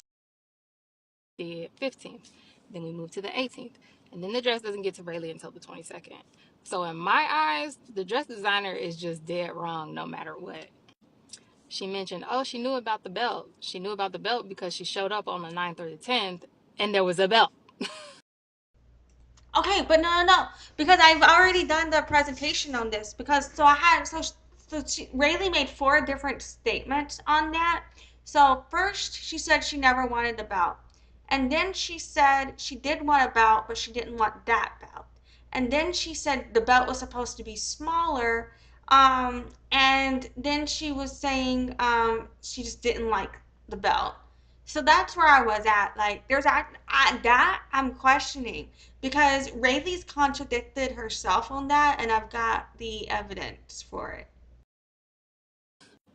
And so Rayleigh probably thought, I just gotta go with it. And this is what we can do to try and fix the disaster. It's a week before my wedding. I need to do what I gotta do. Granted, Rayleigh did say that she's going to come out with a new video and answer some commonly asked questions of her. And she will probably... I think Rayleigh did put that video out, and we did react to that last night. Let's see when this was posted. Okay, this was posted 17 hours ago, so that tracks with that time frame. Probably respond to the receipt video that Casze dropped, so we'll see. All right. So yeah, and the comments on here are basically, one person said I wouldn't call it Casze posted receipts. You know, besides the checklist, I will say the video didn't post too much more that I felt like, you know, would really help Casze. In fact, I feel like I got more discrepancies counted against Casze from it between, but you know, so yeah. I agree that the belt was in quotation marks on the list. However, there are statements. If you watch all of Rayleigh's statements in her video, she does go back and forth with the wording on the concept in her own videos that I question if that could get used against her in court, for example. And one person was saying, oh, for 6K, if I'm a dressmaker, it would be done 1 month before the due date, and that 30 days left should be for small tweaks. She had more than 6 months to do the dress. That's how I prefer to work if I can as well. But yeah, so the comments are basically just shitting on the dress. So now let's check, before we look at the designer's video comments, let's just check to see if anything new was posted since last night from Casze. It doesn't look like anything was new posted relating to the dress, to the wedding issue here. And if y'all missed it at the very beginning of this live stream, by the way, for those of you joining in live right now, I posted the live stream that Cynderra did on the Casze page. So this is Rayleigh's page. It doesn't look like she posted a new video. Let's see. Yeah, this is what we watched last night. So there's no new videos here. It's entertaining as fuck to me. Cynderra went private on her personal page. Isn't that fucking hilarious? I think that's fucking hilarious. Does anybody else think that's fucking hilarious? This needs to be a public page. Alright, before we close out the evening, let's just check the comments on this video. And if you want to see my reaction and coverage on this video, that's in my video about the employees speaking out. I think I put that in Full Stop Friday, if I'm not mistaken. Okay. So one person said, and you should tell your lawyers to check out her PPP loans. 7 that I could find. Someone commented that she got PPP loans to pay for labor. Someone said public record. She used a Mississippi company name, address, and 5 slightly modified ones in Atlanta, but she shipped Raylee her dress using the Mississippi business name, which I caught. While she had a default judgment against her in New York City to a lender for failure to respond at the time y'all had this going on. She's just a true scammer. And those are the sketchiest checks I've ever seen. My bank would refuse scribbling checks. Did you cover the address? Someone said, were you guys hired to work on an hourly basis or a permanent one? Sound like she hires worker for a couple of days of work at a time sporadically, hence dates aren't met. And the designer said everyone's arrangement was different and individual. She said you guys were scammed in Atlanta before she jumped ship to Miami. The designer said she still operates both locations. Someone else said, she's a scammer. This has been going on for years. She has yet to be caught. She got my sister for a dress that was over $13,000. The designer said, please share your story. There are way too many victims. Misty said, what? Is she on here? Will she tell her story? She probably doesn't have any proof from so long ago, but can still tell her story. The designer said, thank you. We are talking to reports. Now we will see what happened. Brooke said, updates me if she shares her story. They were struggling to get their story heard earlier, and I think, as I explained in my PR analysis video, I think that had to do with the fact that this wasn't trending then, but the fact that this is trending now, they might actually be able to generate enough ad revenue for the news reporters to think it's worth telling their story, so they might do so. Someone said, Casze had posted a few videos this morning thinking they negate the fact of the one she wronged. She's also the lead in comments. Raylee posted and posting more tonight. Brooke said, I seen that. I was confused as to what point she was trying to make on that. Someone said at this point she's trying anything. Someone said, where does she buy her dresses? Is she custom making them? The designer said, 1, she contracts a majority of the process. Those illustrations are made in Adobe Illustrator. Sim does not know how to use Illustrator. She hires someone to draw designs. Casze pays for the drawing. 2, so technically Casze owns it. That's fine. She then hires seamstress or someone she do it herself, draft the pattern. The pattern's sent to India. They do the beading and crystal panels. Then the garment is sewn together by seamstresses and immigrant workers. She does not do the majority of the sewing. She will sew sometimes if she feels like it. 4, she does design as and come up with the concepts of each project and how it will look and manage the whole project. She has terrible time management, so things are frequently rushed, reducing quality. And someone said, can you confirm that some come from AliExpress? I found some of her designs there using the same photos. The designer said, not sure, she used several vendors. And someone else said, that explains what happened to DaDon and Diana. Gingerbread said, it's probably already too late, but she can figure out who you are by the check numbers. Stay safe, please. Maybe that's how it happened. Someone else said it really says something if she cannot remember how many employees she hasn't paid and how many fraudulent checks she writes. The bad checks must be a bigger problem than we know. Gingerbread said, I am so sorry this is happening to so many people. I pray she's out of business by the end of the year. Angie said, why wasn't this talked about before? It took a girl's whole wedding that this was almost ruined to bring light to this. She needs to be held accountable. The designer said, look at the file dates of the case numbers. We filed these lawsuits months ago. It's public records. Angie said, yes, I just meant that why hasn't it been talked more about or why it was never brought to light as in gaining attention because she has scammed others before and it took this situation for it to blow up. The designer said the situation of Casze going viral was caused by Cynderra herself, and this has been the best opportunity for the world to hear our plight and help us seek justice. Angie said, "You're absolutely right because she set herself up, and I'm glad y'all are speaking out. I hope everything comes to light and that justice comes." Someone else said she also lost the lawsuit against her recently, as far as I've read. Misty said also, this lady had to have someone make her TikTok so she could tell her story once. That video went viral about Raylee, and people she knows saw it. Someone said, okay, we already covered this one. I think in a previous live stream, we covered the Ink by Casze commentary previously.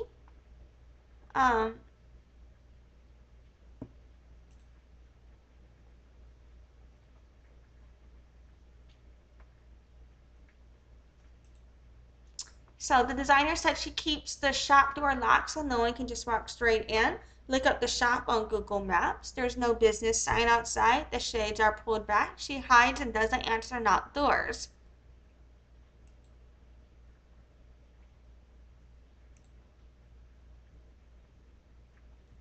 Someone said maybe have someone make an appointment with her pretending to be interested in the dress. Does she meet people during the consultations? The designer said yes. Me said, shit, if I was closer, I'd do it. Just make an appointment for a consultation. Act excited and interested when I first meet her, and then blindside her randomly by serving her after a few minutes. Misty said, pretty sure it's her or her people using that account to threaten people. It's a new account with nobody on it. These ladies do nothing wrong getting their story out. Alright, a memo said, plenty of people do this already. They can hire a process server to do exactly what you're describing. All they gotta do is make a phone call and hire one. The designer said we have hired process servers multiple times. She is just really good at hiding and evading. Alright, a memo 32 said exactly. It's not as simple as the other comments supply. Process servers have likely already tried booking with her. She's looking over her shoulder 24/7, researching anyone and everyone, especially clients. And said, oh, I know, but hopefully they read these and do it. Someone else said, did she have garments made in India? The designer says she gets her crystals from India, then glues them to a mesh base with E600. Someone said, I knew it, thank you. I feel like I've been taking crazy pills. I've even made a video, took it down because something was off this whole time. I was like, wait a minute, I get advertised about these dress panels all the time and knew they looked familiar. Someone else said, I found some of her designs on AliExpress using the same photos. I tagged people. The designer tagged Raylee, saying Cynderra is a thief. The designer tagged Casze, saying when you're going to pay your former employees wages owed for hours worked. Someone else said, excellent objective data to support the claim. Great work, TikTok detectives. The designer said, we're a group of former employees that have been ripped off by Cynderra and not paid our wages. We have proof of our work and proof of non-payment for wages. Someone said Raylee got a new video up and more will be up later. Casze has some up of happy clients, so I think a few happy ones makes up for the bad ones.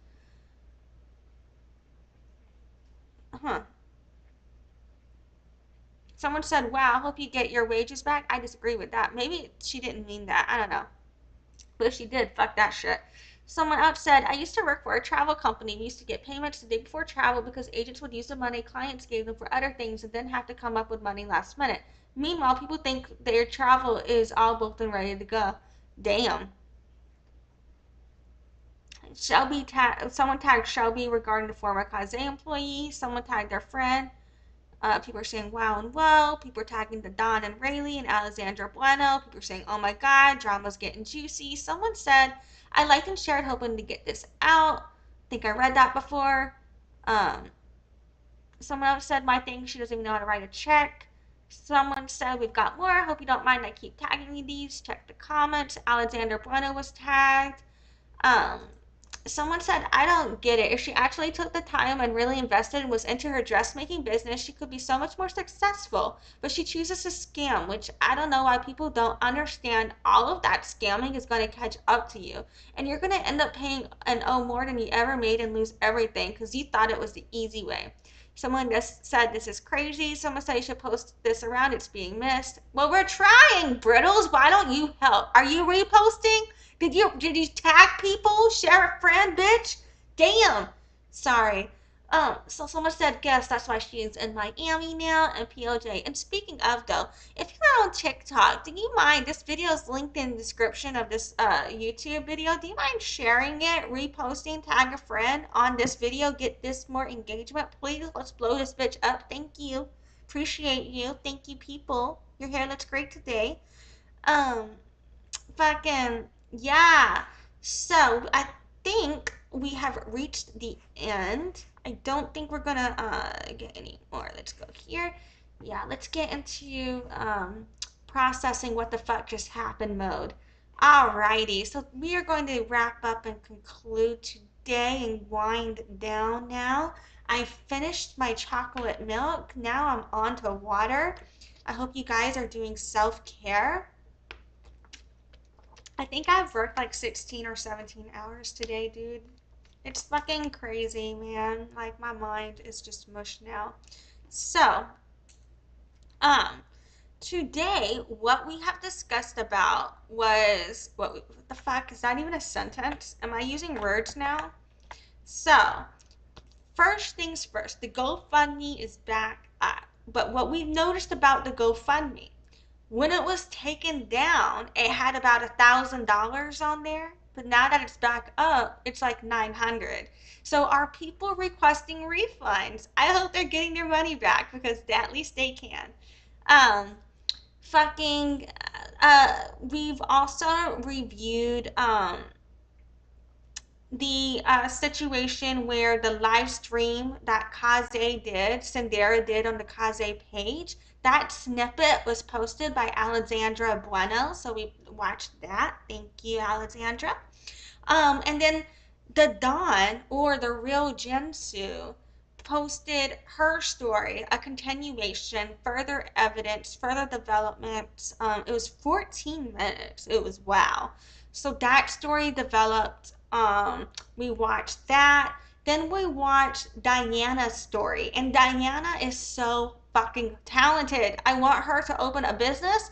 I need I want a dress from her. If that, I really do. Her work is stunning. I feel so horrible that that happened, but maybe this will be what propels her career, right? That would be cool, right? What a cool story that would be. I mean, it's a horrible story, but you know what I meant, right? Fuck, I'm sorry, that came off bad. But so we've also done my presentation on the situation. Oh, before we did my presentation, we look at Case's attempts at damage control video, and on that video we see some comments that she made there, where in my opinion she could be perceived to be trying to name the employees that worked for her, as in my opinion. And we looked at the presentation I put together, and I can't believe I found as many discrepancies as I've found so far. I actually think that presentation will be good to post, so I'm going to post it as a standalone video to go live tomorrow. And I'm going to post it to go live when I think I'll be drinking my coffee. Yeah. So then after that, we went through some commentary from some other creators. We checked out what they had to say. We looked at some definitions about legal definitions regarding scam, fraud, defamation, extortion, just to kind of consider some legal concepts regarding the presentation I put together. And then also, oh, you know what? I did not mention Markie's because I didn't show the videos because I didn't feel like I had a reason to add commentary to his videos. But I linked Markie's videos on this situation as well in the description of this video, because even if I don't agree with everything he says, I just really enjoy watching his content. So if you're as obsessed with me, wait, not with me, shit, that came out wrong. I was trying to say is if you're as obsessed with this as I am, and I said that instead. Oops. If you're as obsessed with this as me, then go watch Markie. Hey. And those videos are linked in the description of the video. They might get moved to the comments if I need room and when I go add timestamps. Fucking yeah, and we're here now. That's the end. That recaps it. Basically, what I've got to say is we need to give the employees. If you don't take anything else from this video, just remember that the employees got fucked over. They're not getting paid shit. Their video needs more amplification. If you can share their story with anybody, please do. If you don't know what the fuck I'm talking about, I reacted to that in the video. What was it? Oh, Smarketing Sunday, former employee speaks up. That video is where I react to the video. But in the Full Stop Friday, I do provide a statement given to me from the team as well. So I highly recommend you check all of that out. And then in this Marketing Sunday, former employee speaks up, who is Dr. Zanzi. I highly recommend you check that out. And I feel like there's a reason to bring up the afternoon kaboom. I can't remember. I think I was given 2 statements that I was allowed to give. And I think I gave one in afternoon kaboom and one in Full Stop Friday. And then in the perceiving in the evening, not perceiving in the evening, in this Marketing Sunday, former employee speaks up, that's where we react to the video. All right, I'm sorry. I've done a lot on this shit. I think that's right, but that could be wrong. But yeah. So it's been like a 16-hour day for me. Like, I do work. Y'all know that, right? So like I'll be working, 6 to 8 hour days. And then I'll be doing these live streams. So yeah, I feel fucking crazy lately. My bad. All right. So I'm gonna end this bitch. I'm gonna post the presentation I did on discrepancies that I've counted. That's gonna get posted tomorrow. If any new updates come out, I will cover that as soon as I can. Thank you so much for joining me with all of this. I hope the employees get justice. They're the most, yeah, and all of the people who Casze have fucked over, I really hope that they get what's owed to them. Whether or not I agree with the whole situation with how Raylee, shit, I can't speak, my bad, how Raylee handled the situation, because there are things that she did that I don't agree with. But regardless of that, and regardless of her political beliefs that I definitely don't agree with either, I do think what happened to her was fucked up. I do think some of the things that she did, though, could get used against her with her trying to get justice on her case. But everybody else, the real Jinsu, Diana, and all of her other victims, I feel like they've got, from what they show, they seem to have way more solid cases, in my opinion. Well, actually, Raylee's got that defamation case, though. That defamation case is strong, in my opinion. Even if I think, yeah. But anyway, so, I'm not an attorney. I do marketing. I'm not an attorney at all. I'm just obsessed with this fucking shit. Alright, I appreciate you guys. Thank you so much for watching. You are awesome. Go support the employees. If you haven't reposted that TikTok video, it's linked in the description of this video. Please go share it, repost it. Thank you so much. I hope you have a great night. Thanks for watching. Join the loyalty program at noladeathchild.com/loyalty and check in during live streams to get points for rewards.